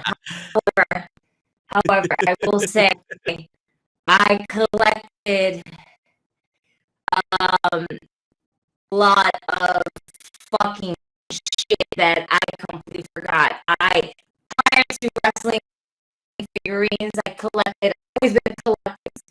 And one thing I am a collector of is, don't fucking laugh at me, but I'm laughing at myself. Are troll dolls. Before when they reanimated this shit, okay, to what it is now, all right, I collect the original troll dolls. And I tell you, I have a diamond bag, and I have not even brought over full of fucking trolls.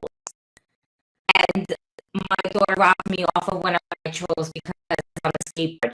It's one of those toys where you just kind of wind it back and then watch it fly. Yeah. So she robbed me off. I'm looking at a picture from when I graduated in this fucking from grade school of me, my friend Cole at the time, T. Because I remember going to the half pictures of me in the little wrestling out, and they had a wrestling event on my mom's block. There's a lot. There's a lot that I'm doing with right now. So Yeah, I see that. and I'm Busy day. It's a busy fucking day today. to get shit done. I swear to you. Not enough hours I hear you. and not enough energy. And Joe fell asleep in this car. Damn it, Joe. At least he didn't fall asleep at the wheel, so you know what? It's okay. As long as he's in the parking lot, won't No, his wife is driving, so oh, yeah. he's fine. He's fine. Yeah. He's fine. God, there's so much shit that happened. You know what it is? There was a lot of shit of wrestling that happened the week prior. Now I got to the end of the week, I was like, oh my god, thank God we're here. We Yeah. made it. Yeah. And now the week starts. NXT goes to black and gold. No, not black and gold, white and gold. See, it's White and gold. confusing. You see, you need to look at the gold. We went from NXT 2.0 and it turned gold, but the inside wasn't black. It was white. It's not going back.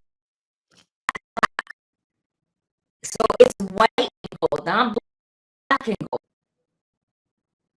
So if you look at it, Yeah. changes to white and gold. So we're getting and we're dropping no shit. Thank God, because 2.0 don't fucking work. Just the name itself, NXT 2.0. See, that's beautiful. It's white gold. It's not going to the black and gold color scheme. Black has the initial background to it, but NXT is white and gold. You know, but let's see. See what happens. We do have a new champion. Champion. That's it. We the ones. Yeah. Solo Sikoa is the new WWE North American champion. So Sami Zayn don't step up. Guess what? He ain't part of the bloodline anymore.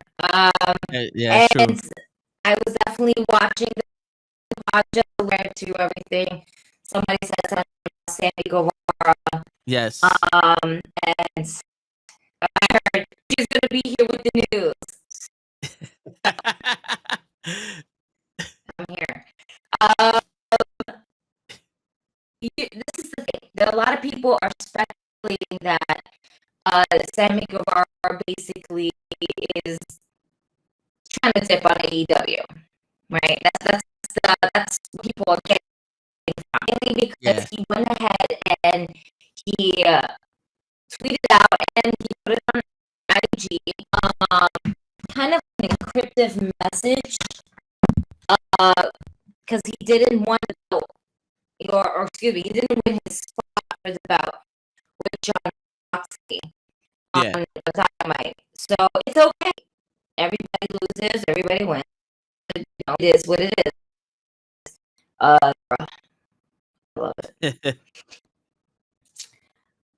So this is basically what he wrote. All right. I hope you live a life you're proud of.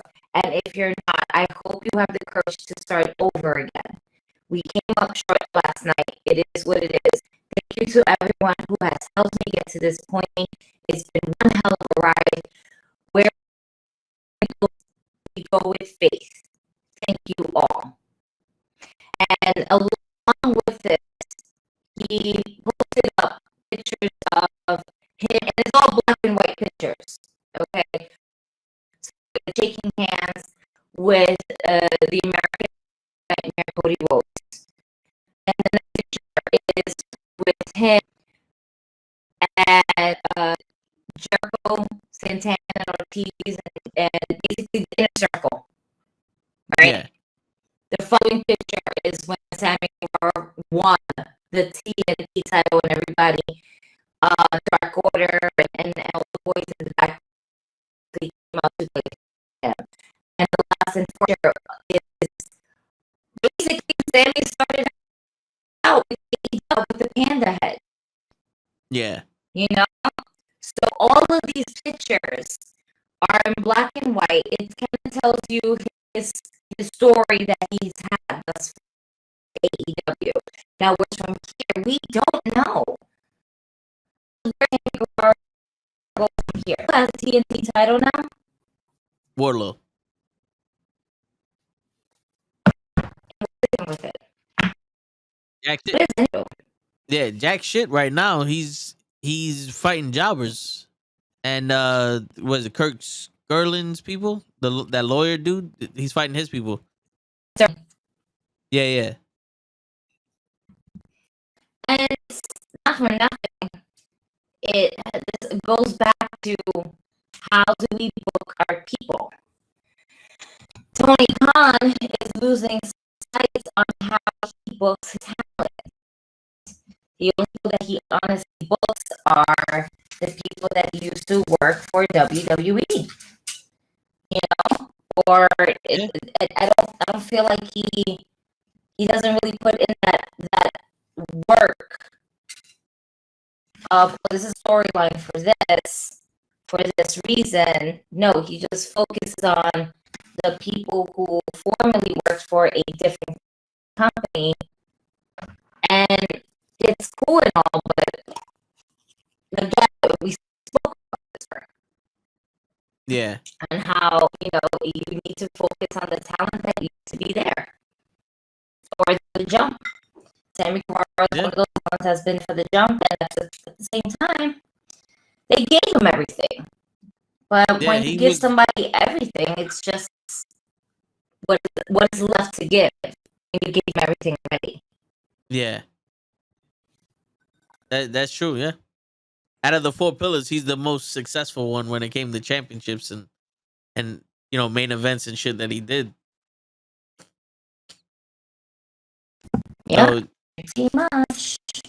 Yeah, and I'm pretty sure he's probably if he's stepping away, he's probably just trying to figure out a way to be his own person and not Jericho's fucking guy. Because like every time he steps away to do his own thing, he always goes right back to being Jericho's guy.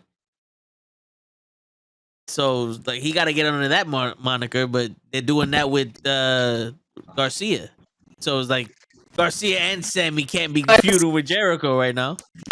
Because Garcia, I have Garcia is the new Sammy Guevara. I know it's not a popular opinion because they're like, no, they just fight differently. I'm not talking about fighting.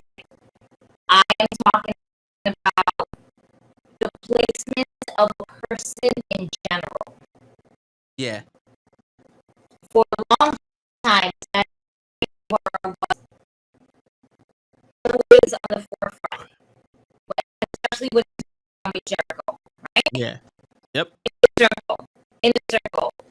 What happened? Guevara left the inner circle because it wasn't working, and they made a storyline about that. Right?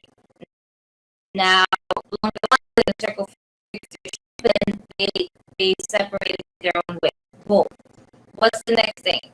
Sammy Guevara was doing fine by himself, but then we went ahead and put him back with Jericho with the JS, right?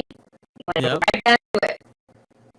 But this time in the JS, they also had the University, and they can go neck to neck, toe to toe with each other. But you want to put two with that's underneath the same function. And I honestly think Sammy needs to turn on Go because Jericho's putting too much attention on Daniel Garcia, where Sammy Guevara can be like, you're focusing so more on him, and I've been to day one. The hell with him. He wants to go with Danielson. Let him go. He wants to be with them. Let him. I've always been here. I left and I came back. Yeah. I don't know. That's I thought you was making tea for a second. It has chicken. It's my tea. I don't do tea. Coffee. All right. No, I hear you. Which, by the way, I just want to just say I had a working company, and these assholes sent me a nice Yeti mug. Okay, one, but two, they sent me coffee. But it's coffee beans. Oh my god! So you gotta grind them up yourself. I had to buy a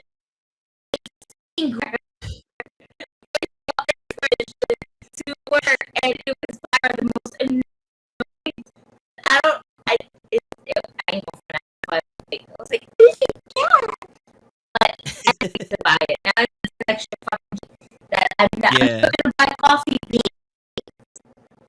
The shit is right? ready for me. I'm not here for that. Word. You got enough problems with Steve. At work. You know what I'm about to do?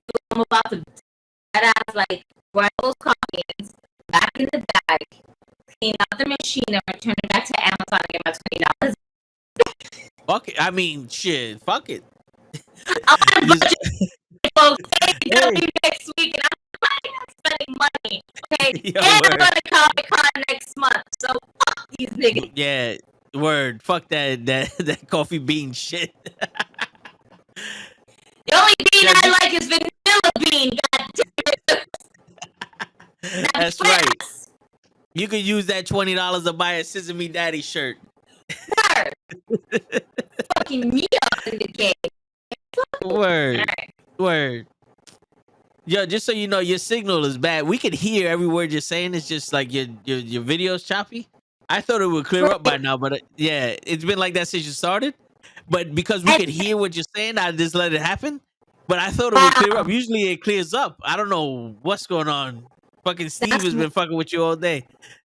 Yo, you know what? And on my end, it doesn't even show that. It says my connection is strong. I see myself. You know what? I'm just gonna refresh.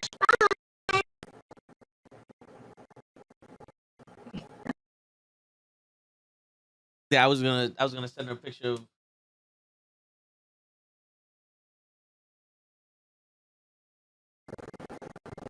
All right, there you go. Now your connection's yellow on my page, but it's a little better. Mean? I don't know. What does that mean? I'm yellow. Wait, now it says connection 1 out of 10.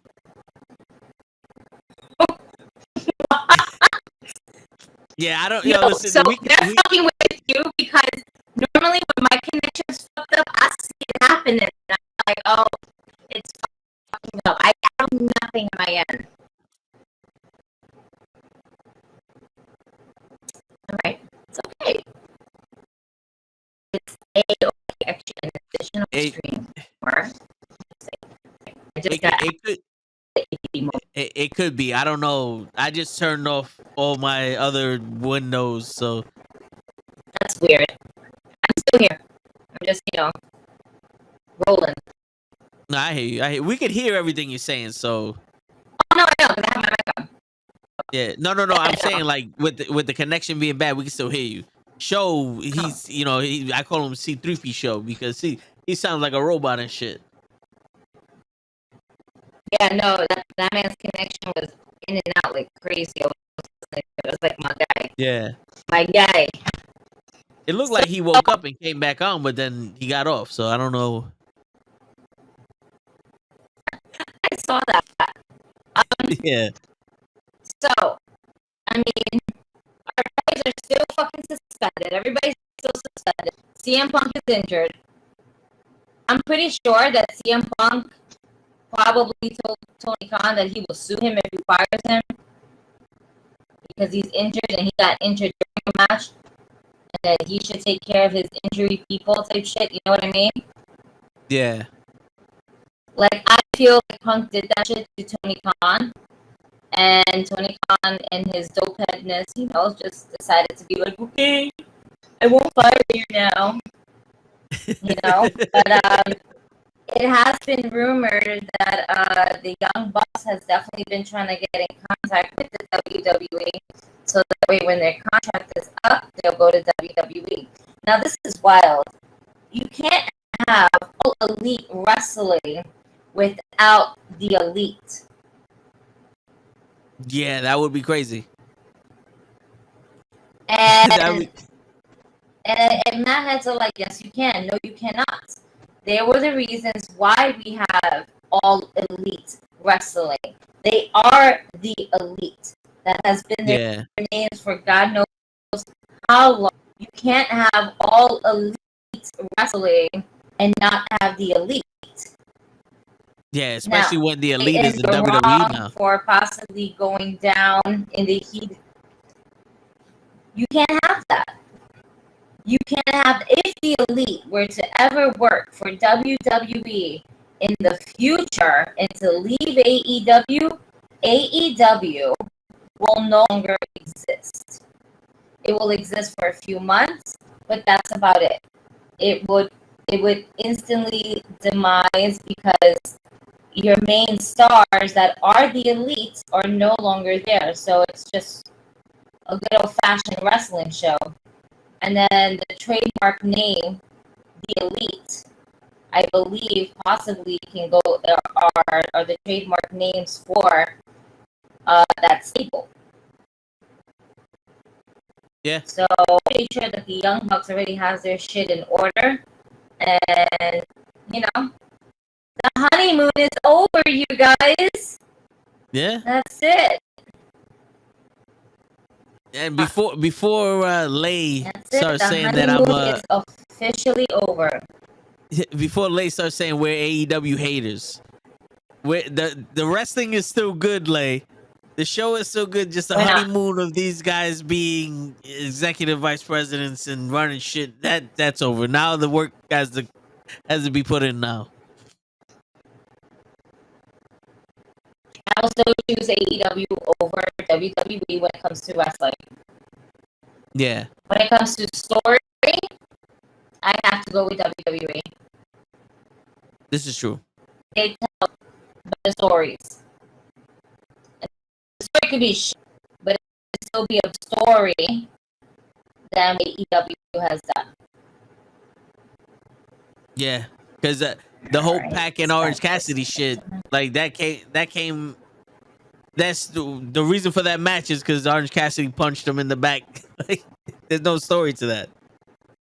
It's all implied. No, I mean, he was basically coming out saying Orange Cassidy was like, he wants a title shot. I wasn't gonna give it to him because he's like, so there's some type of story there per se, but the way they are, the way they're actually doing it and whatnot, it's kind of, we spoke about this. It's been rushed. Yeah. A lot of their storylines have been rushed and not given time to build. Yeah. And that's the fucking problem. Because he's quick to builds all the stars, but once they don't make it, guess what? And they all start winning matches there. You can't win the big one at Dynamite or Rampage. Come on now. Not better than that. Here we go. Not better? Yes, that looks great. Word. How do you feel about how you feel about Bryan Danielson and Moxley being the two that are fighting for the AEW title?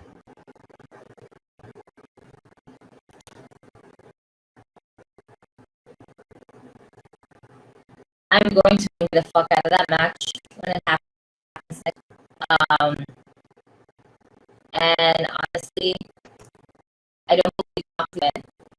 I believe that the winner is going to be Bryan Danielson. That is my prediction. We've had Moxley as our champion so many times. For him passing that torch to Bryan Danielson, it's not a bad look. I think that this company needs some type of stability, and Danielson is that guy to give them that stability. I think that we're going to have a fighting champion.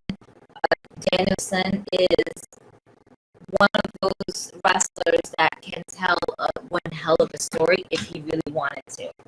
And he's amazing playing face and heel. At the end of the day, as fans, we're not losing out.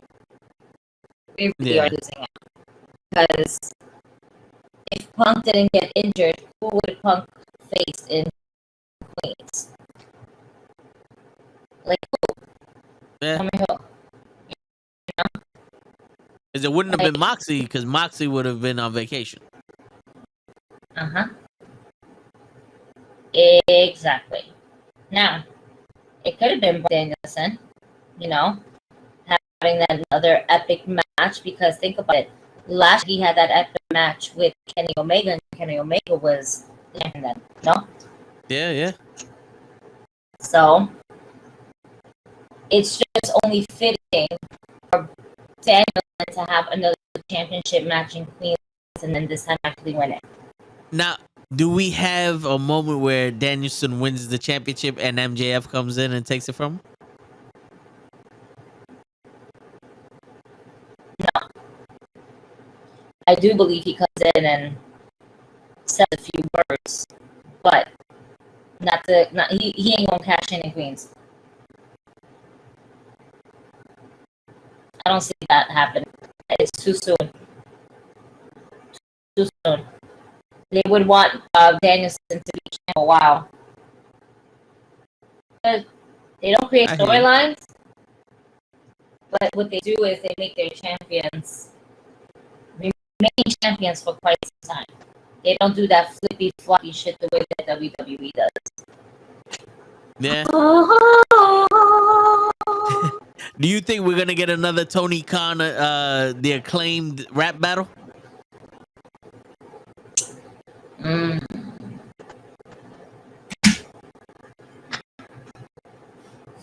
I think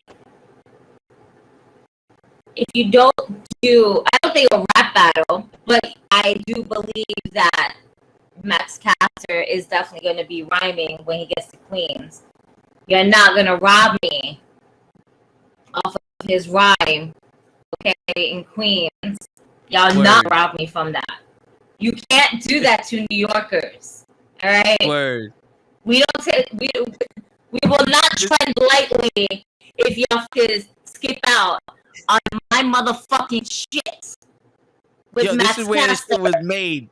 Hip hop was made here. We need them bars. Mm-hmm. We need them bars. Yeah. Listen.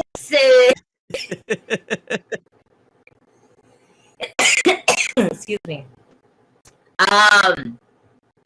The Acclaim wins. Yeah, I'm hoping the Acclaim wins also. I'm ready for the Acclaim. To finally be tag team champions. It's long overdue. But listen, Swerve in Our Glory was good, but I am ready to see Wardlow versus Keith Lee. Yeah. Shit, that's a fucking match right there. I know somebody, was it us talking about it last week where it was like Hobbs versus Wardlow? Yes. That's another one. Or Hobbs versus Keith Lee too. We already get a taste of that. Yep. Woo! And we feel like, and both of them, I was like, yes, this is a match that we want. We don't even know it, but we want to see it now. Book it. Word. Book it. It's worth it. Hobbs, Keith Lee fighting for a chance to fight with Wardlow. Even make it a triple threat if you want to. Why not? Hell yeah. In the words of Lay, have 3 horses in the ring and just let them go at it. That's it. let them go at it.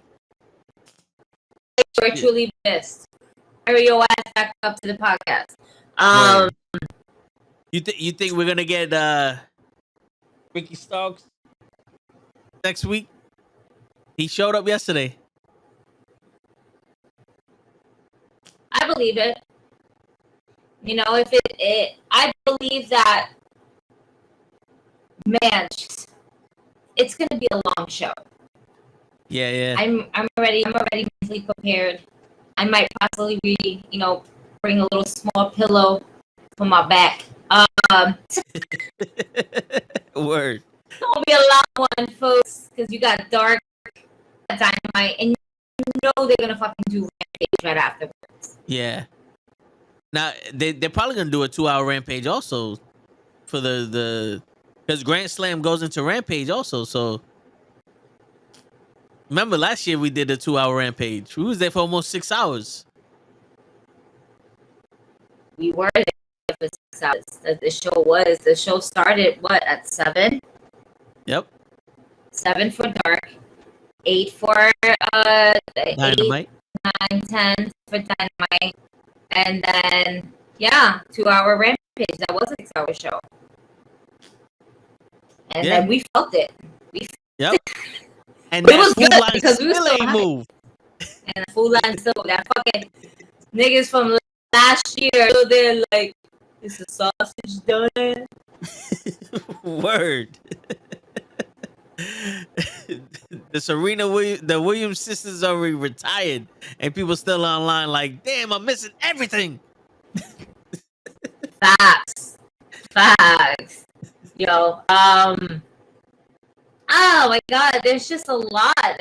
It's just, we're gonna have to bring food. Yeah, I know. Kenny said that he wanted to go there early, like get a good parking spot, and then just like chill, like probably like tailgate, bring some snacks and shit.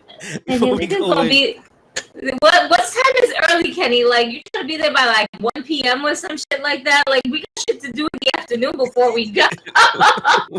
You're gonna be there at 9 o'clock in the morning. He gonna think it's a Sasha Banks signing or some shit.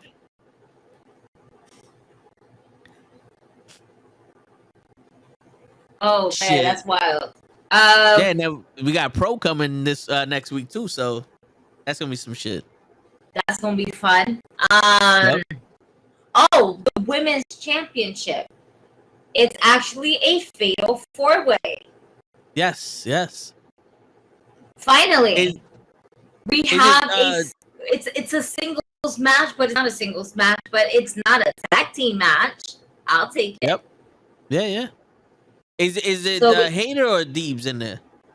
So we got Deebs. Okay. You got Tony Storm, you got Deebs, you got Britt Baker, and you got Athena. Athena. I think it's Athena, if I'm not mistaken. Yo, they transitioned Athena from the TBS Championship to the world title real quick. To be fair, quick. That's because of Chris Statlander. Yeah. Chris Statlander's injured. If Chris Statlander was injured, she would be in this match, not Athena. Yeah, and in all honesty, I truly believe that even though you already had your title match with Jade, let that continue to build. Yeah, because that match was. I already beat you. I don't give a damn if you beat me. I'm still coming for you until I take that title off of you, bitch. And then build that feud. Yeah. Build it. Let that shit sink in. Let them come and attack each other for months. 2-3 months tops. Yeah. Don't overdo it. But something. Like, let it be known that these two don't fucking mesh well. We know that Thunder Rosa and Britt Baker don't mesh well. And they have phenomenal matches in the ring. But that can't be the only one. And it also can't, she doesn't like me now for whatever reason because I don't work well, blah, blah, blah. You know what I'm saying? Like, at least Athena's always is going to be a professional about it. Yeah. And she loves growing the women's division. It's always about growing the women's division. That's the thing. Yeah. Not really so much, not to say it's not so much for the title. It's always going to be for a title. Absolutely. But to grow the women's division from the bottom up. And they've been missing the key. They've been missing their mark a lot lately with their women's division. And WWE has been doing a better job at it. Yeah. Not the best, but better. Well, somebody asked me earlier, I think it was Chris or somebody, was like, why is the women's division so bad in AEW? And I was saying it's not bad, but it's the women in the WWE are groomed to wrestle on TV, and it's totally different than wrestling in front of a small crowd in the independent circuit. You know what I'm saying? Like, there's spots they have to hit, you know, because of the cameras and all this other shit, and you can see some of them are not as performance center. Yeah, yeah. It's like they're learning on the fly, and they're not getting that many reps. These women, you know, like Jade is 35-0 in like 3 years, where she should be close to 65-0. You know what I'm saying? Compared to everybody else that's been wrestling, she doesn't wrestle. She doesn't wrestle often. She's on TV often, but she doesn't wrestle often. You know, so it's, you know, she's not getting as many reps as she should be, which she is getting better. I do see a progression in her work, especially with Athena. Even though that match was fast, it was, maybe it's a credit to Athena, but that match did look a lot better than most of the matches she had. It is all about the chemistry that you're working with the person in the ring. And I think Athena and Jade, like, behind curtain, are on a level like, hey, I will walk you through this. What do you want to know? Like, Athena's there to be like, I want to help you. Let's put on a really good match. What do you want to do? You know? Okay. That the match that they had with what's this white girl's name from Impact? Was she in Impact? Oh, Madison Rain? Yeah. Yeah, she was in Impact. Oh yeah, that was. It looked like she was the rookie, to be honest with you. It looked like Madison Rain was the rookie. Like both of them were. Yeah. Because you do have, not to say Jade's a rookie, but compared to Madison, right? That we started learning about her history over those who knew that she has a lot more years of background than Jade. Yeah, she was with the beautiful people. But to not be able to be able to like have this one-on-one, see how I'm getting it. It says, oops, seems like one of your streams is having connected issues. You let me know if I start glitching. Right? Okay. The last thing I need to have is like that. And no one's gonna stop it. Yeah. I'm not Tia. I don't have these amazing freeze frames. I love you. Shout out to Tia, the pretty collector. Y'all follow her. Word. Oh man. If you haven't seen that episode, please do it. She feels so bad, and we're gonna get her back on one of these days. but Definitely, man, yeah. these phases were great. Like they were immaculate. Oh man, it's just amazing. Going back, there was no chemistry between them two, and with you can. This is how I see it. I think anyone can try to call moves, right? You have the main leader, the main dancer, whatever. They can call the shots, but the one that you're working with doesn't really know your style, like how you finesse this type of move. How many clotheslines we've seen, and there's always one person that when they do a clothesline, you're like, holy fucking hell. Yeah. You see that clothesline happen a million times. How do you finesse that? How does the other person finesse it? It's like one delivers, one has to sell. There was no selling on either end. I think Madison Ray did try to sell as much as she can, and she could. But there was, without chemistry, it's just gonna look mad botchy. Yeah. And it did. It looked like they were doing it by the numbers, and they were like, all right, let's do this slow so you don't hurt nobody, and then let's do this and this. It's like, yeah, but you're on TV, honey. This is the world watching you. You can't do this shit slow. You can't wrestle this shit like you in the performance center. This is in practice. This is live. You know, like thinking you can't be Psycho Sid out here. This is live, baby. There's no fuck ups. You know, you can't get this one back. You know what I'm saying? Most importantly, don't be the shock master. Word. Word. Do not be the shock master. Do not start running in the middle of the ring, stop, and then just fall on your face. For real. Yo, speaking of that, somebody was dressed as Tugboat. Oh my god, are you serious? Yeah, I think it was on Raw. Somebody was dressed as Tugboat and looked exactly like him. The only problem was I thought it was a girl. But it was a guy in a fat suit. Like, cause his shit was ridiculous. Like his fucking chesticles was ridiculous. I am going to find this. I need to find this. If you have it, please send it to me because I did not. Did I watch? No, I didn't watch Raw. I was stuck at work, and I think the only match I saw, the only thing I saw was when Ray was talking to Dominic, and Dominic was just like, yeah, Mijo, you can't do this. Edge. Wait, sorry. Edge. And Dominic was like,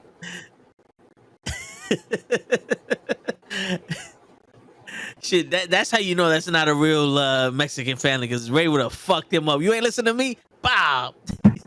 You know, we don't play that shit. Mijo, let me bring you down to my level. Kick him in the back. Kick him in his shins. Kick him in his kneecaps. Be like, you hear me now? You hear me now? You was playing all that shit like you couldn't hear me, Holmes. Ring. You hear me now? But yeah, he's right in the front row, like right where the announcers sit, like on the hard camera side, where you can see him on the hard camera. He was right on that corner. Yo, you can't miss him. WWE Huge dude. But man, look just like Tugboat. I thought it was a girl dressed as Tugboat, because it was like, yo, this person has titties, and then you look, it's like, no, that's a dude. You gotta be wearing the fucking. I'm trying to find this, and I don't want to have to go through the whole video thing and everything like that. But oh wait, no, that says April 5th. Nope. Damn you! Now you're really gonna make me go into my USA Network app, and now I have to look for this shit because let's just divide it down. That. I got you. Please, because I'm not trying to go search through this shit.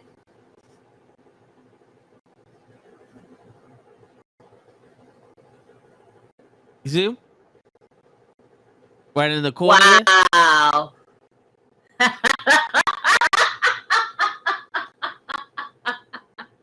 Hold on, he goes to the outside. So look at that. Yo, my guy.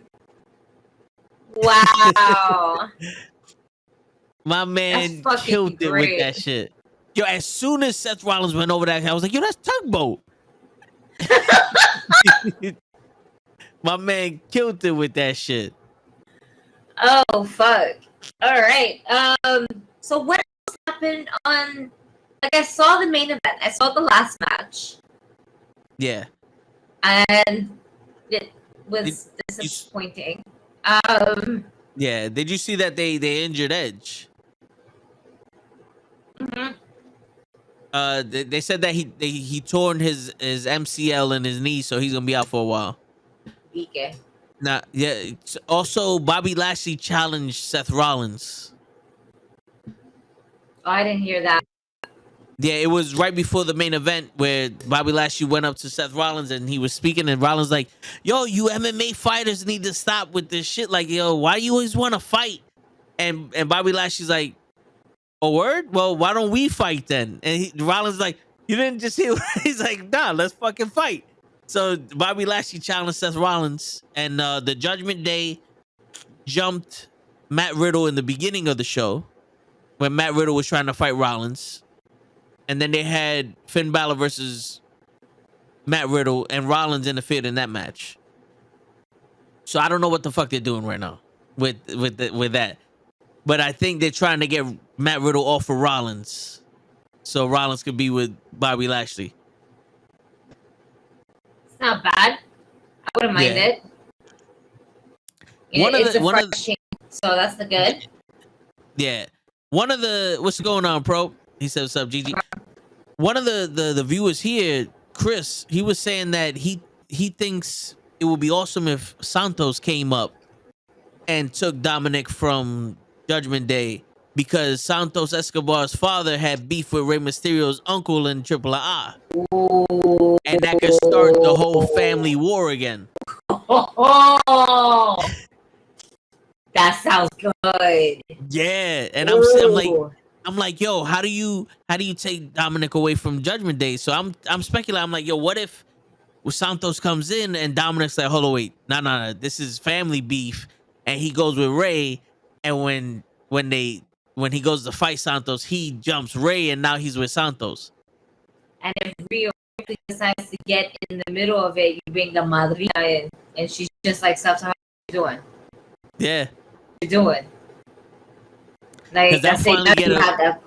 And you finally, you finally be able to get Rhea to wrestle. Able to free Dominic from getting pegged from Rhea Ripley every Monday night on Raw, baby, because we do it Raw.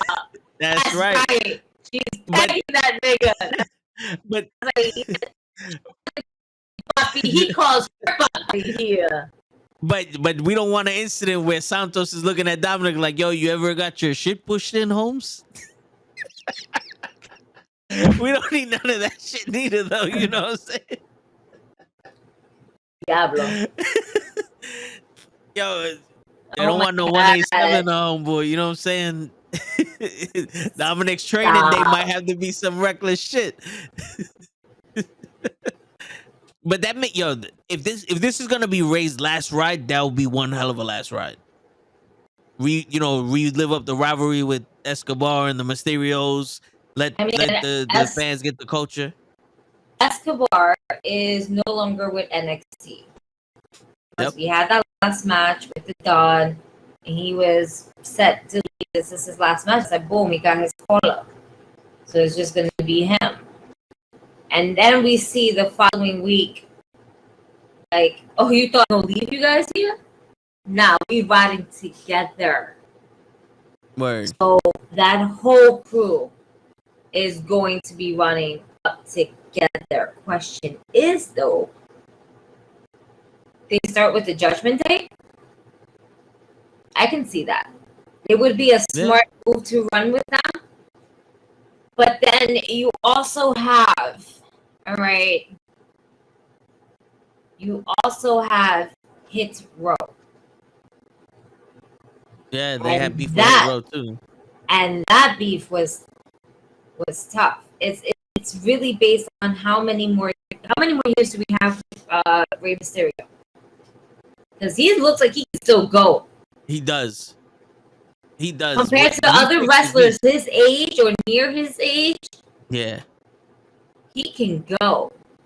Because I know he did some stem cell shit on his knees, and it kind of fixed his knees. So, and the way he wrestles now, he does look like he got like 5-6 more years in him. You know what I'm saying? So he could definitely go still. I don't see him retiring anytime soon, but I see him retiring because he wants to, not because he's not physically able to. yeah. I can see that. Yeah, and if you have like Dominic step up and face Santos, that could be a way for Ray to pass the Mysterio moniker to Dominic officially. It could be. You know, because that name needs to be passed down through the heritage. Like if he earns the Mysterio moniker, it's like here goes the mask. Like obviously he's not gonna wrestle in the mask, but you know now you earn the mask, the Mysterio mask. That could just be a way of him actually being like, yo, now I see you as a man type shit. You know? Word. Johnny, what's going on? Hi, Johnny. Nice. Enjoy yourself. For real. Remember to put the one up for the bloodline. We the Right. ones. We the ones. That's right. Oh man. That's pretty fun to watch. Just watch a solo. Just go in with the title and just bloodline and everybody start looking at Sammy like, bro.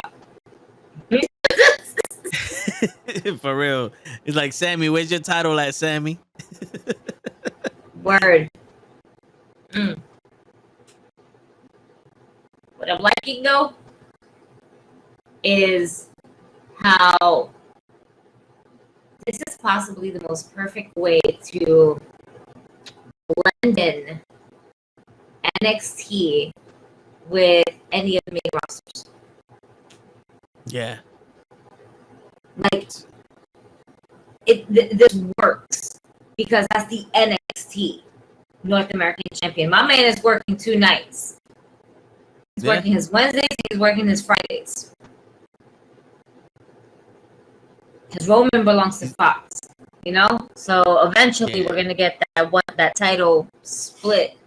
We're introducing a lot of new but familiar faces. They're new because this is how they are supposed to be originally when they came to the main roster, but then, you know, due to this that follow their asses, completely butchered the gimmick. Yeah. Karrion Kross should be my Raw champion. Now, how do you get the titles away from Roman? Do you just unify the 2 titles he has as one, and then Raw goes, yo, we got the World Heavyweight title back to signify a champion? Or you're not gonna, you can't. It has to be separate champions. Both networks want their own champion. You know what I'm saying? Like, do you make a brand new title on Raw, like the World Heavyweight title, and do a tournament for that on Raw? No, no new title, no new design. I mean, you know, just changing straps and like that. It's just, in all honesty, this is probably one of the better belts. I mean, one of the better belts as of recent, I would say. Not tournament. Let's see. We got what? Kevin Owens kind of step up to Roman, and Kevin is on Raw.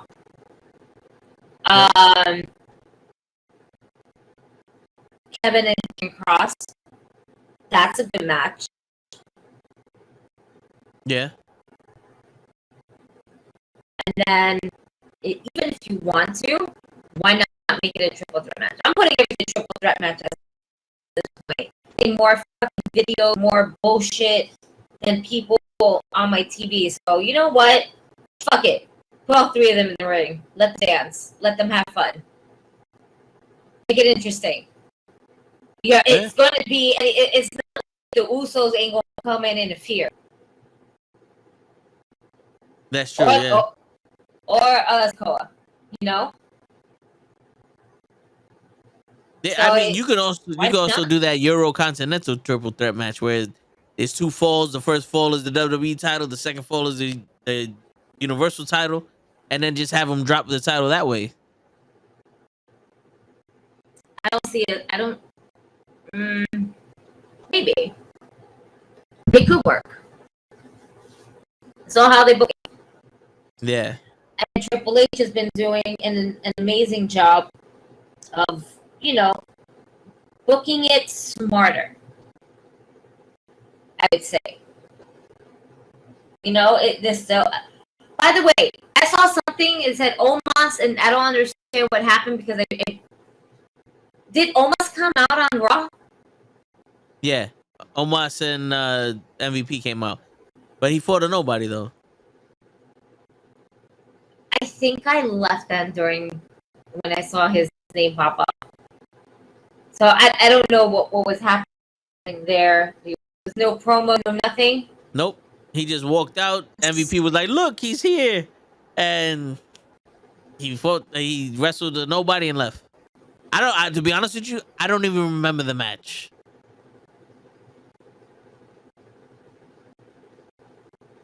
Bianca Belair was there. Yes. She did an open challenge to Sonya Deville, and Sonya Deville was the one that came out. Yep. Okay, I remember seeing that. I'm trying to see, it makes everything better. I can start remembering some shit. And the Jameson. Yeah. This is great. Yeah. So after she beat Sonya Deville, that's when Bailey came out with the tag team champ with Damage Control, started fighting Bianca, and then Alexa Bliss and Asuka came out to help them. Io Sky and Dakota Kai. Yeah. Oh, Sky Force. It's not Sky Force. You know what's so funny? When they came out with their name, I'm like, but aren't they Sky? No, that's what we call them, right? I got so stuck. I was like, I'm so confused right now. Yo, it's crazy because Sky Force to me sounds like a better name. I don't know why. Like, what what damage are they controlling? It's just, fucking Sky Force. Everybody's Sky. The terrible booking of other women in the WWE, and now they're going to show what needs to be done. Bailey has just been great. I miss Bailey on my TV. We've been saying this. We get her back. I want to see her more in the ring, but I see her more as a mentor, and I'm digging it. I'm digging it as well.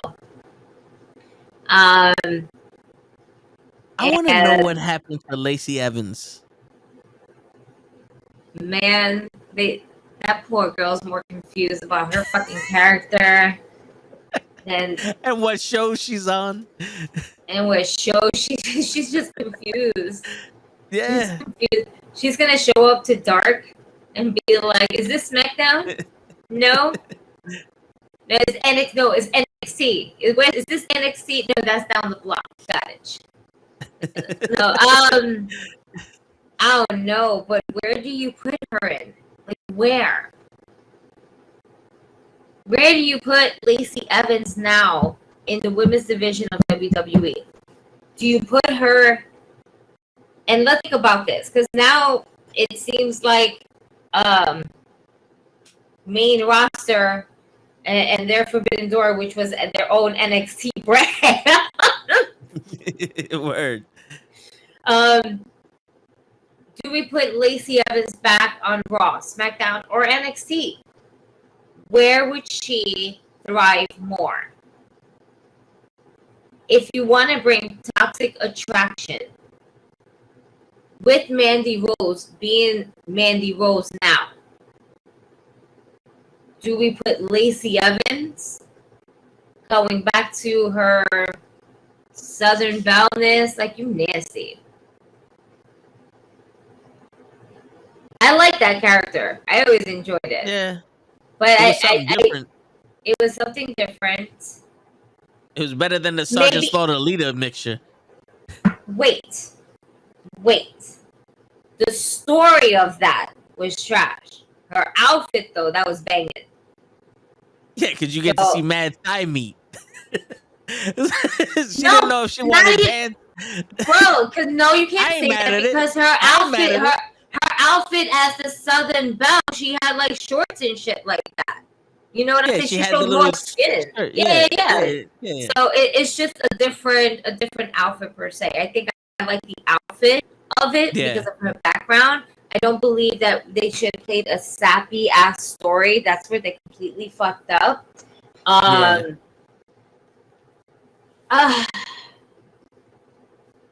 feel that you put her. Who's the SmackDown World Champion right now? Liv Morgan, and she's wrestling Ronda Rousey at Extreme Rules.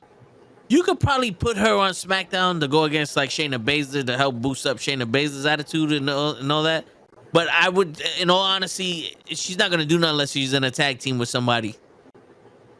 Because that tag team, the tag team champions got to go between Raw and SmackDown.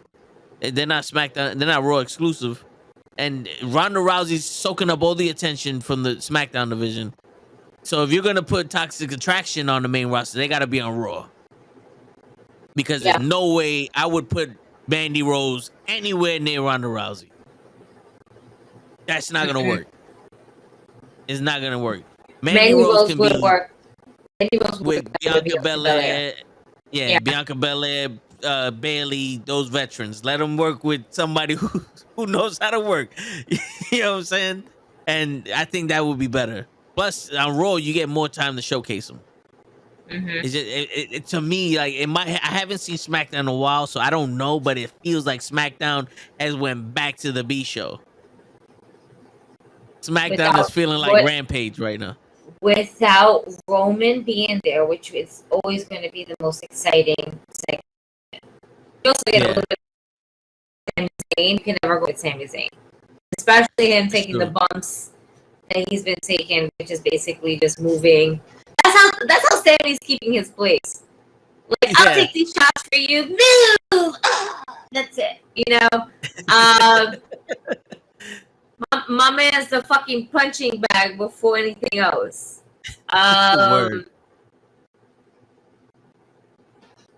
It's gonna be funny. Sammy's gonna turn on Roman one day to help out Kevin Owens. Yeah, I see it. I think that's why Braun Strowman's messing up all these fatal 4-way tag team matches. Well, he kept coming around Chad Gable and Otis. I saw that. Yeah. I think that was on SmackDown, right? They were talking and something like that. Otis. Yes. Yeah, Otis got to watch out because he might. I think Braun Strowman might be in love with Otis. I don't know. He keep going after Otis. Like, what's going on here? You see one of the little chicken. Yeah, he sees a fried chicken up in that motherfucker. Well, it would only make sense for him to go after Otis and not Chad Gable because, I mean, look at Chad Gable. Yeah. Compared to Braun Strowman. The more fair fight here would be Otis. Braun would throw this shit out of Chad. Yeah. But I do think Chad is strong enough to German suplex Braun. Chad got some strength on him. He got strength in them legs. But it's more of an attraction for Otis because Otis hasn't really been doing anything except for being the cornerman for Chad anyway. So if we can see something from Otis, then that'd be all right. But I don't think, I don't have any faith in Braun Strowman. I don't know why he's back, but listen, I chose to watch it in a different light for y'all because me and Cap had a discussion, and he's like, maybe I'm not, because I don't see what y'all seeing, so I'm trying to look for what y'all looking for, what y'all see. So I'm trying to look in a different light. So it's gonna be positive. All right, let's see. Maybe Braun Strowman is going after Otis just so that way, at one point in time, he goes after Roman or or maybe Gunther. Because if he's going after, because he wants to be the monster among monsters, and Otis is like a mini monster, and Gunther would be next, and that'd be there's a lot. I didn't realize how much there's a lot because we are pushing the shit out of Gunther Walter. Yeah. And man, Gunther versus Roman Reigns. Now that's, sign me up for that. You know what's sad? I feel like they will put Gunther versus Omos because it's just two big men. Yeah. And Walter would absolutely destroy him. He would hurt Omos. He would hurt him. Yeah. You'd be able to see them chops on Oh My What. Word. My man Omos will go from black to purple real quick. Mm-hmm. Oh. What else happened? What else am I missing? Sammy Wrestling made his debut. He wrestled You mean Johnny Wrestling? Yeah, I don't know. You know what's crazy? I know it's Johnny Gargano, but I keep thinking of Sammy Guevara.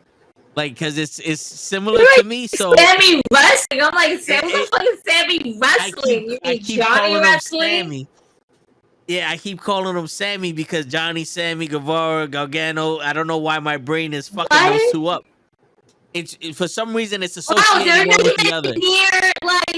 It's the E's in there, like Sammy, Johnny, Sammy, Johnny, Gargano, Guevara. It's Sammy, Johnny, totally too, like, not even close, bro. I know, but if some reason my brain fucks it up.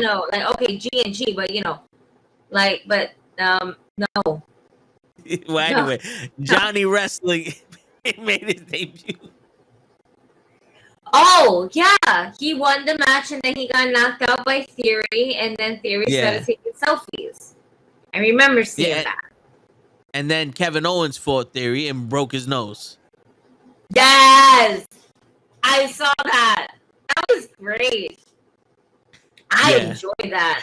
I was like, I got blood. Yeah. No, he did. He did. But everything that Kevin Owens said, I felt that. And I was like, oh, yeah. He has a point. He has a fucking point. Yeah. But he smacked him in the neck, because I don't know if you noticed, when he smacked him, Theory's neck turned like reddish purple. Mm-hmm. Like, he didn't smack him in the face, he smacked him right in the neck. I was like, hey, and that's gotta hurt though. Get smacked in the neck, like you got your vein here, you probably pop a fucking blood vessel in that motherfucker. You smacked the shit out of him though. Mm-hmm. And then they just went off. I don't know when he hit his fucking nose.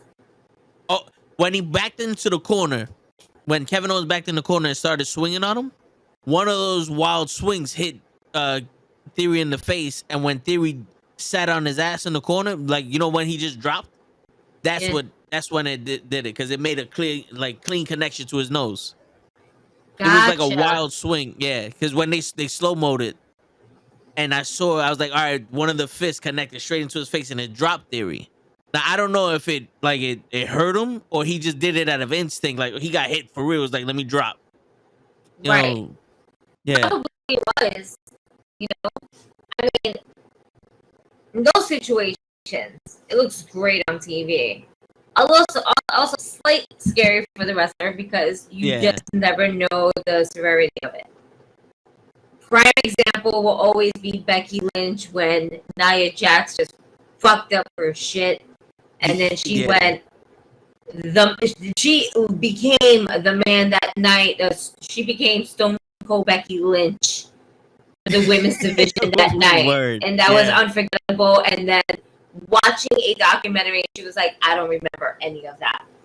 I was running on adrenaline." And you have to put things like that in perspective. Like, it looked bad, but we've seen worse. John Cena and Brock Lesnar. Yeah. Shit, Seth Rollins and Cena. When Seth Rollins broke Cena's nose and turned it into a Z. My man implanted John Cena's nose with that fucking ripcord knee.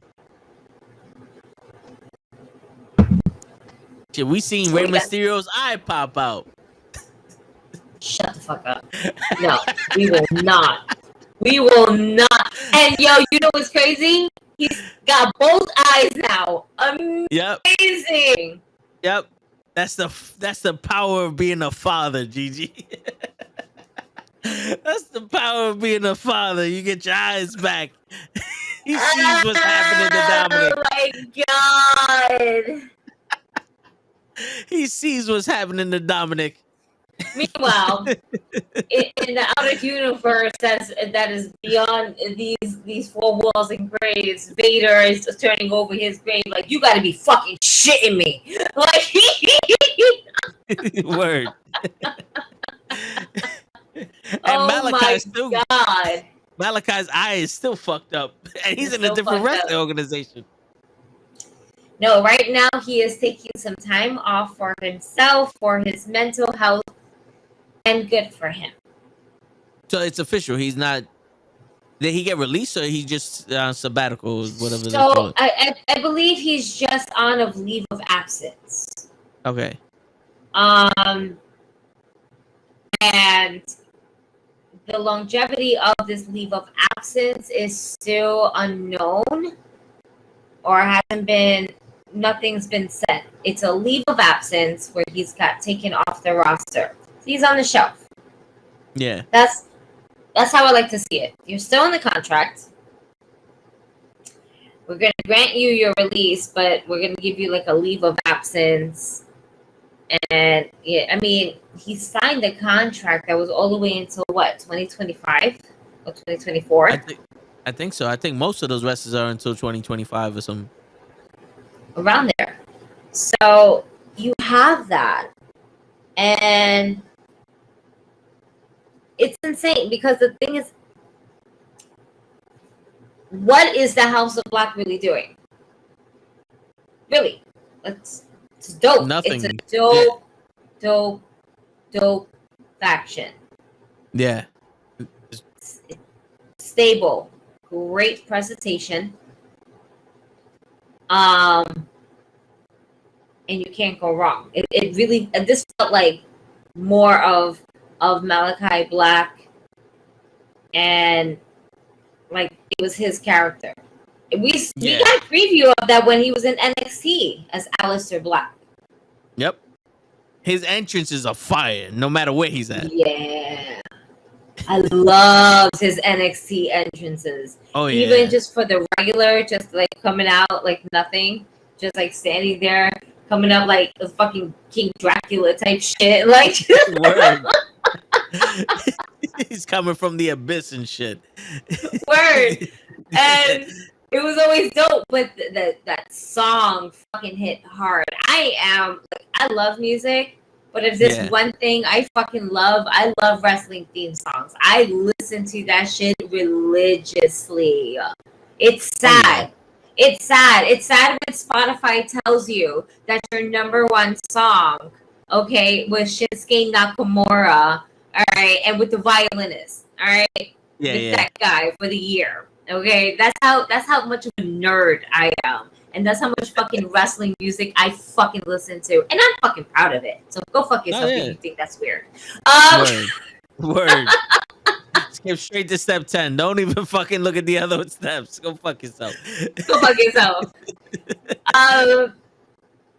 Oh shit. Man. I digress.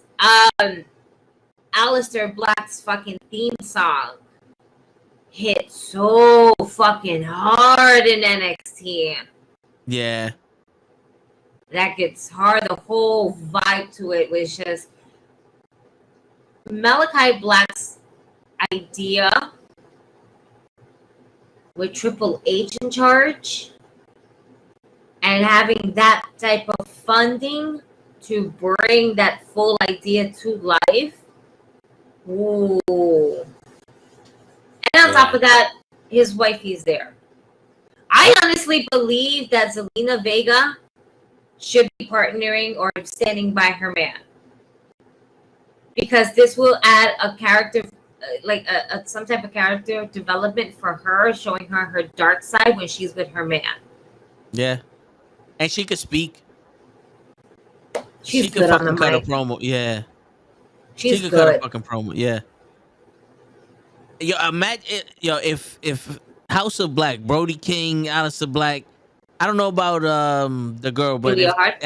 yeah, Julia. I don't know about her, but also Buddy Murphy. If all of them were in WWE, the way that they're thinking, yo, I know Judgment Day wouldn't exist, but this would be the closest we would have gotten to a replacement for the Fiend. Like, I think that would have been the hardest group in all of WWE, better than the Bloodline. Y'all remember when Finn Song came with the Demon? Yeah, bro. like, yeah. That was like number 2 or 3 on my list. Man, there's just so much. And the best part is that there's two things to Finn Balor.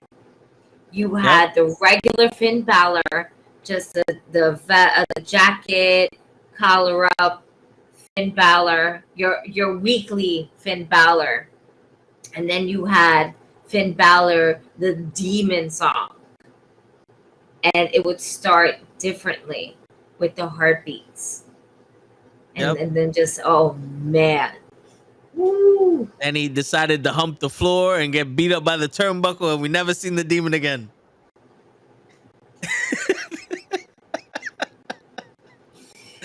Why did that turnbuckle? Oh my god! Yeah, I'm sick right now. I can't. I just close my eyes and I see it happening. that song is shit. He just fell. He just.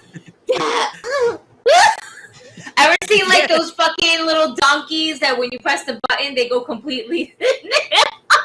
Yep. It's like they held out by the string. Yeah, I know exactly you just what you're press talking the button and they just go. Shit. That's what happened to Finn Balor that night. That's exactly what happened to him. The Demon. Yo, the next. Yo, I was just about to say that. Like, the next time they introduce the Demon, they better say my man is like 800-900 pounds, because that's the rope can't support that weight. And they never explained anything. That was a complete never. And we're gonna bypass that. We're gonna put a pin in that, and we'll come back to that later. Oh like, man, shit. That was crazy. Done. So, yo, real quick, Gigi, before we go, who you say Bryan Danielson's winning the AEW title next week? Yes. Bryan Danielson is definitely going to. My pick is Bryan Danielson for the AEW championship. The Acclaim will win the tag team championships. The women's match. I'm gonna say Toni Storm, but I don't want Toni Storm. Yep. I want Serena Deeb to be my women's champion. And I don't see it happening because Tony Khan's a fucking cunt, and he's just gonna go with what's selling hot, and what's selling hot right now is Toni Storm. If it's not Toni Storm, it's Britt Baker. Or do we Yeah. really want to put the title back on Britt Baker? You know, the Britt Baker is probably going to end up getting interfered by Jamie Hayter. Or even Jamie Hayter might fucking smack the shit out of Toni Storm and Britt Baker. You know, maybe Serena Deeb is working in cahoots with Jamie Hayter. And then that's how Serena Deeb gets a championship. And that's how I'm booking it. Hey, listen, that's all feasible because Jamie Hayter hit Tony with the chair, but also looked at Britt like, "Don't fucking talk to me," you know. So go fuck yourself. Go fuck yourself. Don't talk to me, bitch. You know what you did. Word. And she's like, "I said I was sorry. I said I was sorry." I can't do shit with "I'm sorry." Word. Go fuck yourself. But yo, that brief moment that Toni Storm and Serena Deeb was wrestling, in my head, I was like, "This is what Toni Storm needs. Toni Storm needs a program with Serena Deeb's. Let her showcase her wrestling because she can go and she hasn't showcased her full potential yet. And Serena Deeb's is pulling out of her. It was like 3 minutes of wrestling and she pulled a little bit out. And I was like, there you fucking go. Give me that. Give me that. I want that. I want Serena Deeb's and Toni Storm go together. Boom. And then anything else happens after that, that's all. I just need that one match. Just give me that one match. And what better way than to have Serena Deeb pin? She can pin somebody, and then Toni Storm can be like, "But you never pinned me," type of shit. Yeah. You know, Yeah. and then build that story, and then to the next pay-per-view. It's not like they have a pay-per-view every month. So you can build that to the next pay-per-view. Yeah, and it doesn't look like wow, I forgot her fucking name. Thunder Rosa's coming back that off. That soon. Oh, because she just tweeted out a pic of her in this like fucking back shit looking like Bruce Lee from the Dragon story. You remember when Bruce Lee was on that table and they were moving to the blood? She was looking like that for a second. I don't know what she's doing on her back. Well, yeah, it wasn't that dramatic, but they had like these little like straps. No, I know what you mean. Thunder Rosa. Yeah, she was doing back therapy in one of these clinics. Oh, I see it. Okay. Yeah. Wow.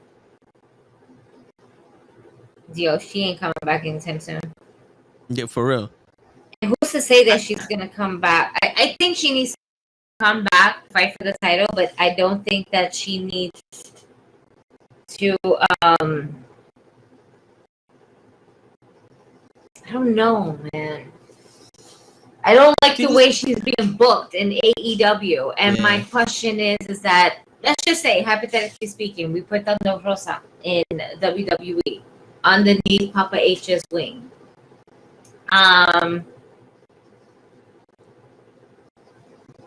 would that turn out? Because to me,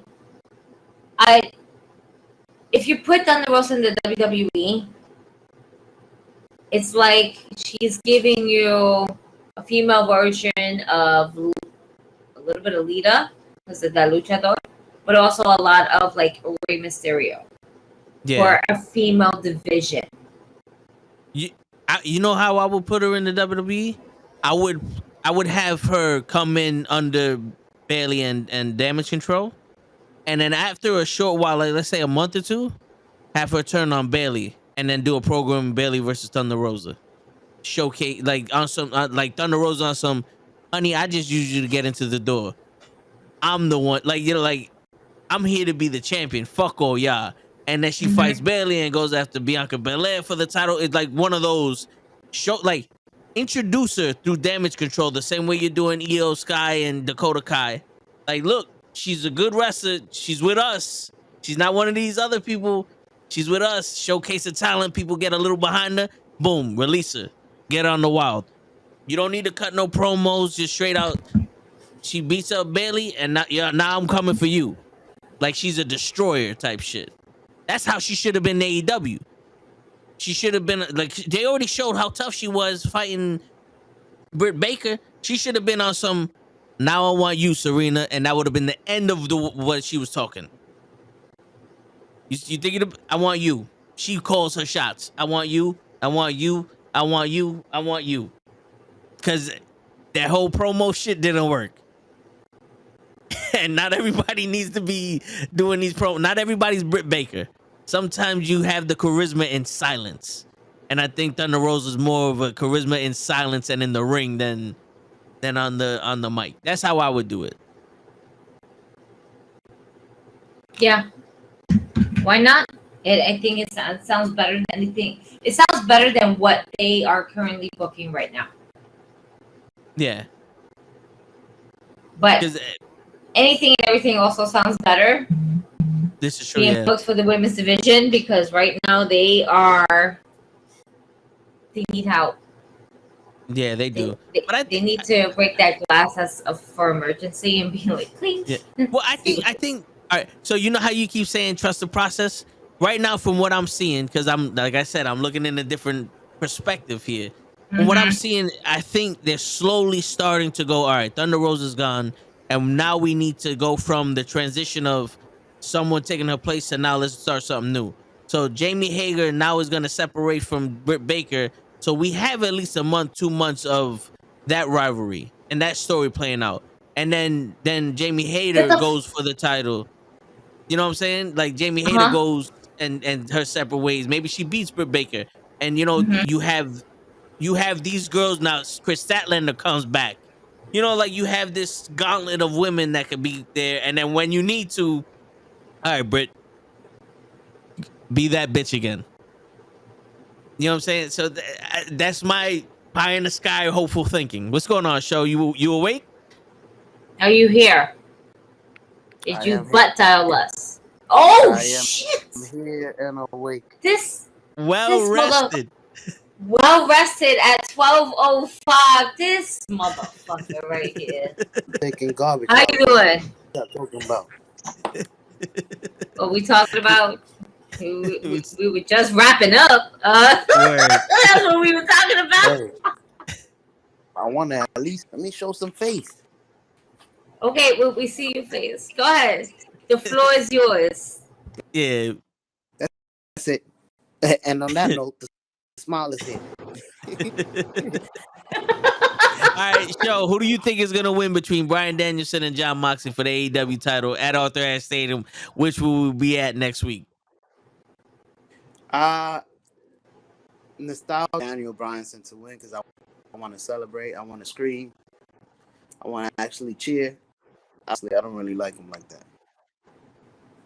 Like CM Punk said, you're a team, and it seems you always are like that, even in the Shield. So yeah, I don't like Daniel Bryanson. All right, so you're going with Daniel Bryanson. All right. So who you think is going to win the AEW Women's title? Toni Storm, Serena Deeb, Britt Baker, or Athena? I kind of walked in about that. How you wanted Britt Baker to stay without the title since she don't really need it. And then later on, she could come in and take it. I kind of miss Britt Baker running the whole show. I don't know if when she was the champion, there was no doubt about who the champion was. She lost the title.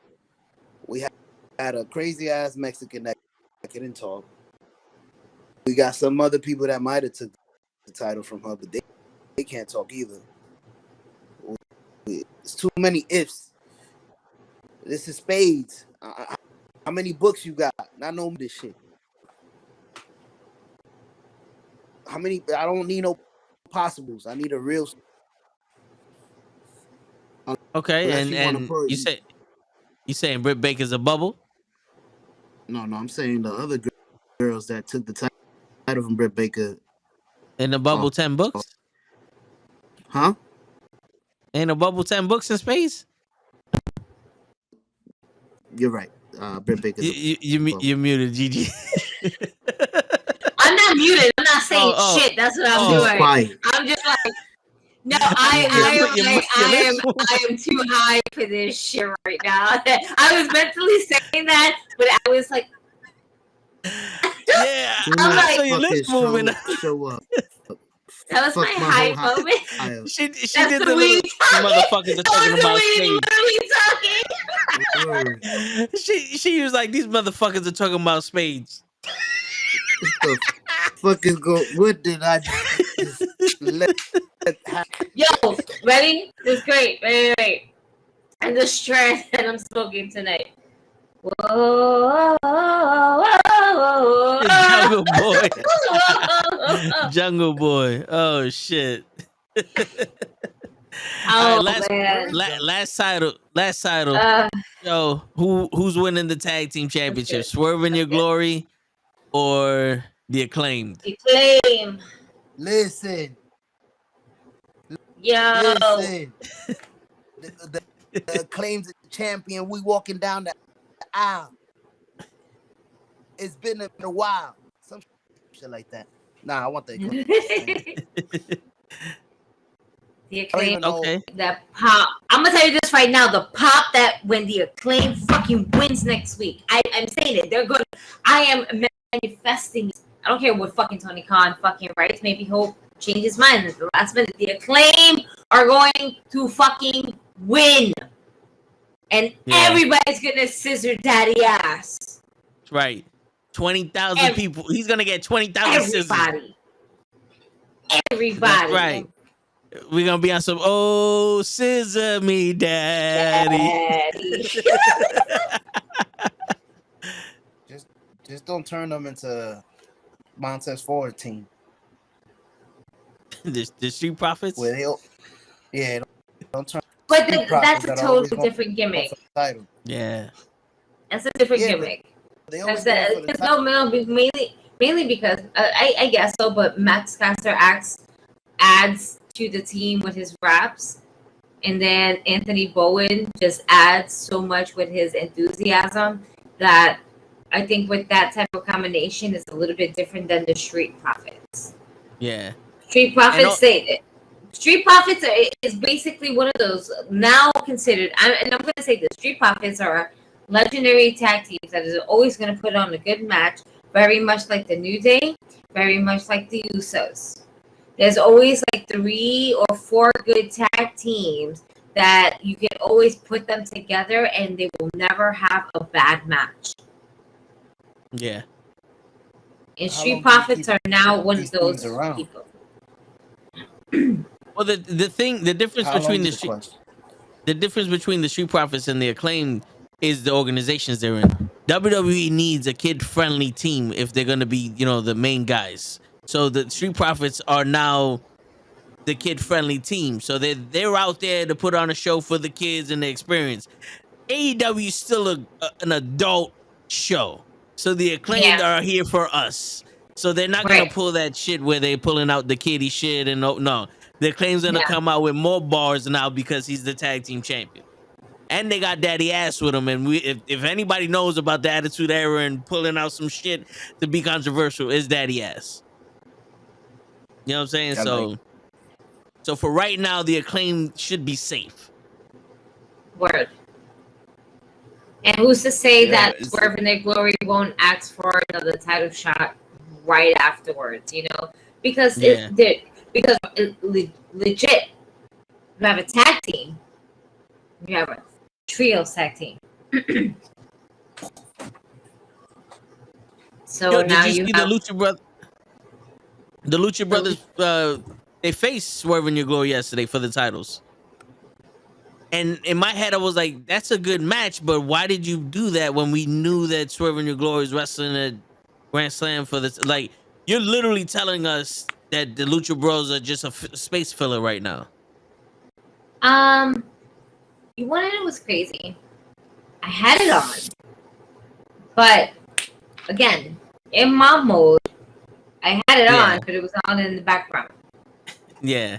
So I saw it, but I didn't really watch it. If anything, at some points during AEW Dynamite, I wasn't watching it; it was watching me. No, I hear you. I hear you. So a lot of stuff, like that first hour, I want to say, or even that first hour and a half, I'm just like kind of checking and shit like that because it's just, mom mode. Yep. Yeah. I mean, the match was good, but you could definitely tell that it wasn't one of those where it's like maybe they can win, and that's something I don't like it in WWE either. It's like you're gonna book something so far in advance and then have a match where it's like, oh, it's for the title. We know that they're not gonna lose. Now, if they would have been like, Acclaim is getting a title shot at Grand Slam, whoever the champions are, they're getting a title shot at Grand Slam. At least we have the mystique of, hey, they haven't guaranteed that Swerve in Your Glory is gonna be at Grand Slam. They just said that they're getting a title shot against whoever the champions are. Maybe the Lucha Bros could win this. You know what I'm saying? Why not use that against y'all, though? Since y'all think it's an automatic, why not flip the script? I mean, I got the balls to do it, but they don't. Hey, we do. That's why I'll show with oops. Yeah, then Gigi's argument of cards subject to change, would come in. You know it. Word. So Lay said that he agreed with Gigi, I guess, with the AEW championship. Okay. I don't know if he agreed with you on the So, women's no, championship. I think that's what it makes no sense. Was the demon at the shit? I don't know what. Lay, if you're still around, what did you agree with me on? Was it I think he agreed AEW with or? Brian Danielson on the. Oh yeah. Okay. Yeah. No. Yeah. I think John Moxley has. I think that John Moxley had it so many times. Why not pass the torch to somebody who hasn't had it? And you can't go wrong with Bryan Danielson. You cannot. He will carry the title, face or heel. Yeah. It doesn't matter. He's here to wrestle. And wrestle he will. Who's to say that? Let's just say, let's put this out there in the universe. Bryan Danielson wins the AEW championship. One of the first people to possibly congratulate him, besides Moxley, Garcia.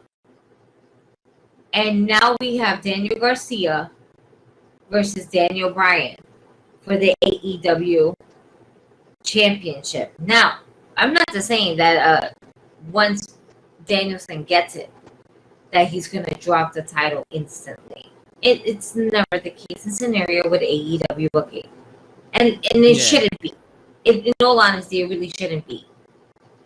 Yeah. But to be able to build a story from that with Chris Jericho, I honestly think that Chris Jericho should go away for a little bit, but because of all this shit that went down last week with CM Punk, the Young Bucks, Kenny Omega, and a shit ton of other people,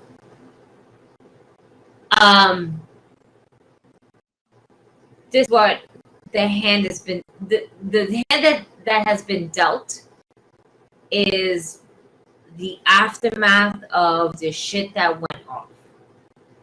Yeah.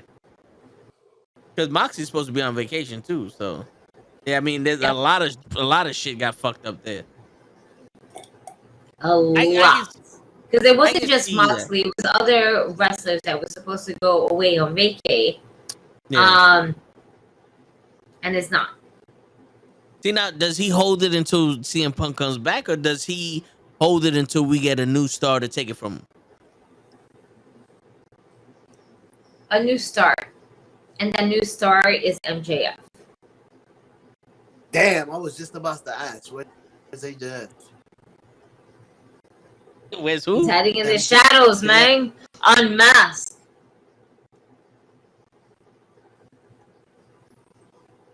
You know what's Shit, crazy? yeah. You think this is all a work? Because they doing a lot of talk. Like, there's a lot of talk going out. Oh, MJF don't want to sign, and CM Punk is mad, and So we only talk about I will say this. MJF. I honestly believe that nothing's a work with MJF. He's about the money. He goes where the money goes. He knows that Tony Khan can pay him. Difference is that with Tony Khan, he knows that he has this creative freedom because Tony Khan's a fucking Pokemon. And he knows that he can go ahead and fuck with the mentality that is Tony Khan versus the mentality that is Paul Levesque. Not Triple H, Paul Levesque. There's a difference. Yeah. Major difference. You have a wrestler, right? Starting in the business, making his way up. My man married the boss's daughter. And crazy as it may be, all the fucking shit where Stephanie was going to take over the company from the ECW days and the magazine cover where she's just standing holding a picture of her daddy, flaming it up, saying that like she's going to take out her dad, actually came fucking true. And I genuinely believe this shit was a tit for tat. Because when Steph took a leave of absence, it's been rumored that Vince McMahon basically buried his own daughter from the company when she was on a leave of absence. It's been rumored. Yeah. Who's to say that she was like, oh, word? That. Let me go into my filing cabinet. Yeah. I'm File telling you, number one, That's file number two. somebody's seen those numbers before. These shits don't just pop up out of nowhere. no offense. That's a white. Not after all these years. Yeah. Not after over a fucking decade, bro. Come on. Hell yeah. Realistically, offense, I but feel like this this was a problem. tit for tat. Dang.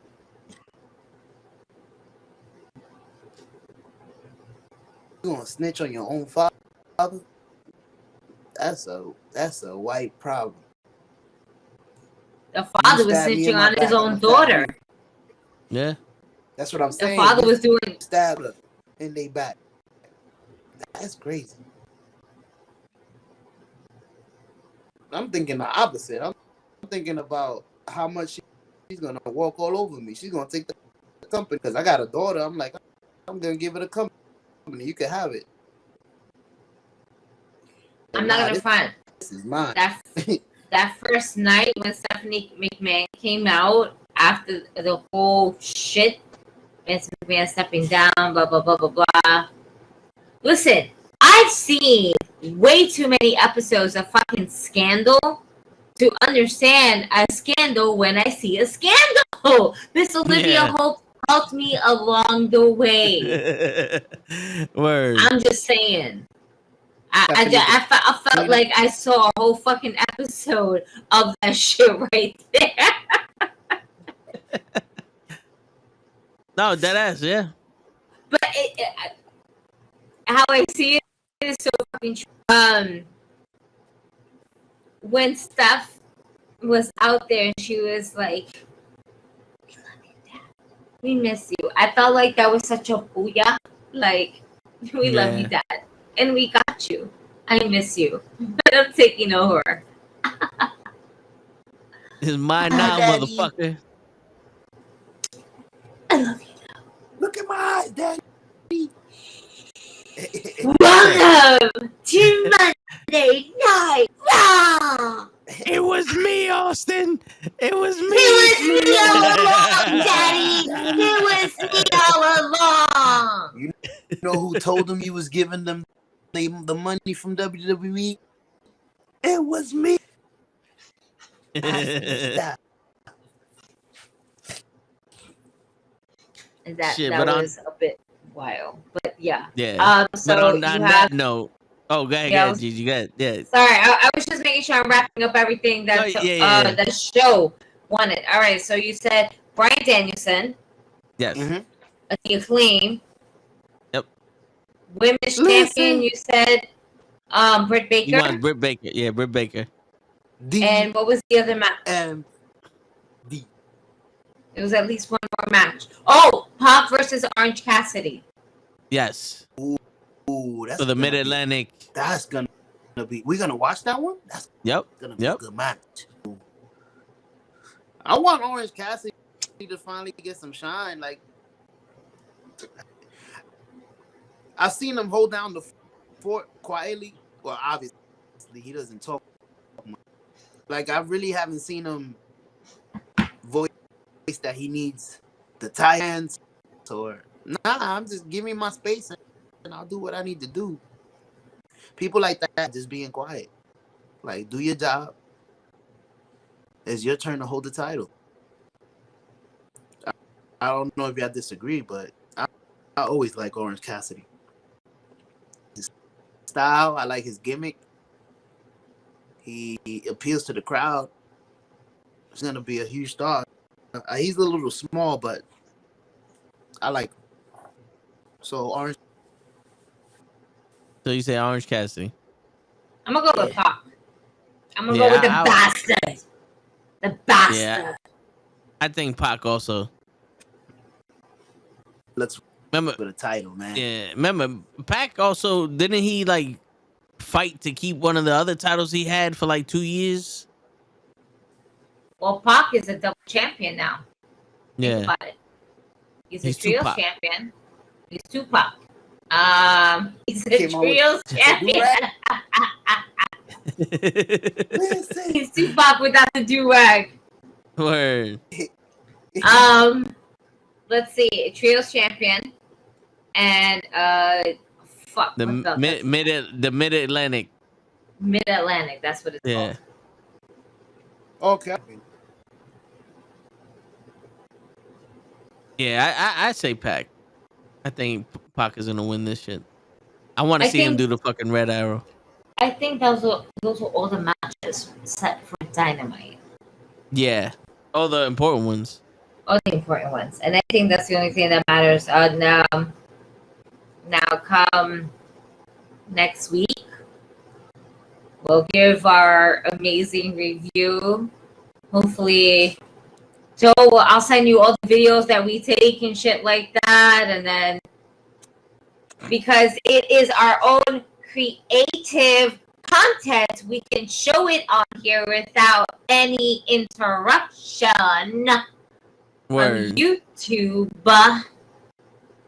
bitch. They'll probably still copyright us. Probably. No, because it is fan creative content, and they can't copyright that.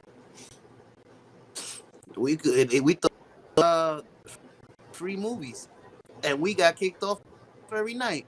Well, that was your fault, show. But that's because you're doing it late. from the original source, where the original source would be you, and they can't take that away from you. Yeah. There's a difference. You see? You know your shit. She's already bitch. Reciting it. She gonna be in court. Listen, Your Honor. Word. Public hold on. domain. Oh shit. Mahesh Peneth. I don't. Yo, listen, man. I'm. If He I can't pronounce mispronounced your name. We are sorry. I'm high. He's not, but I'm high, so it's okay. Yeah. So we hope you said it. The AEW wrestlers will eat all the money of Tony Khan and take the company to nowhere.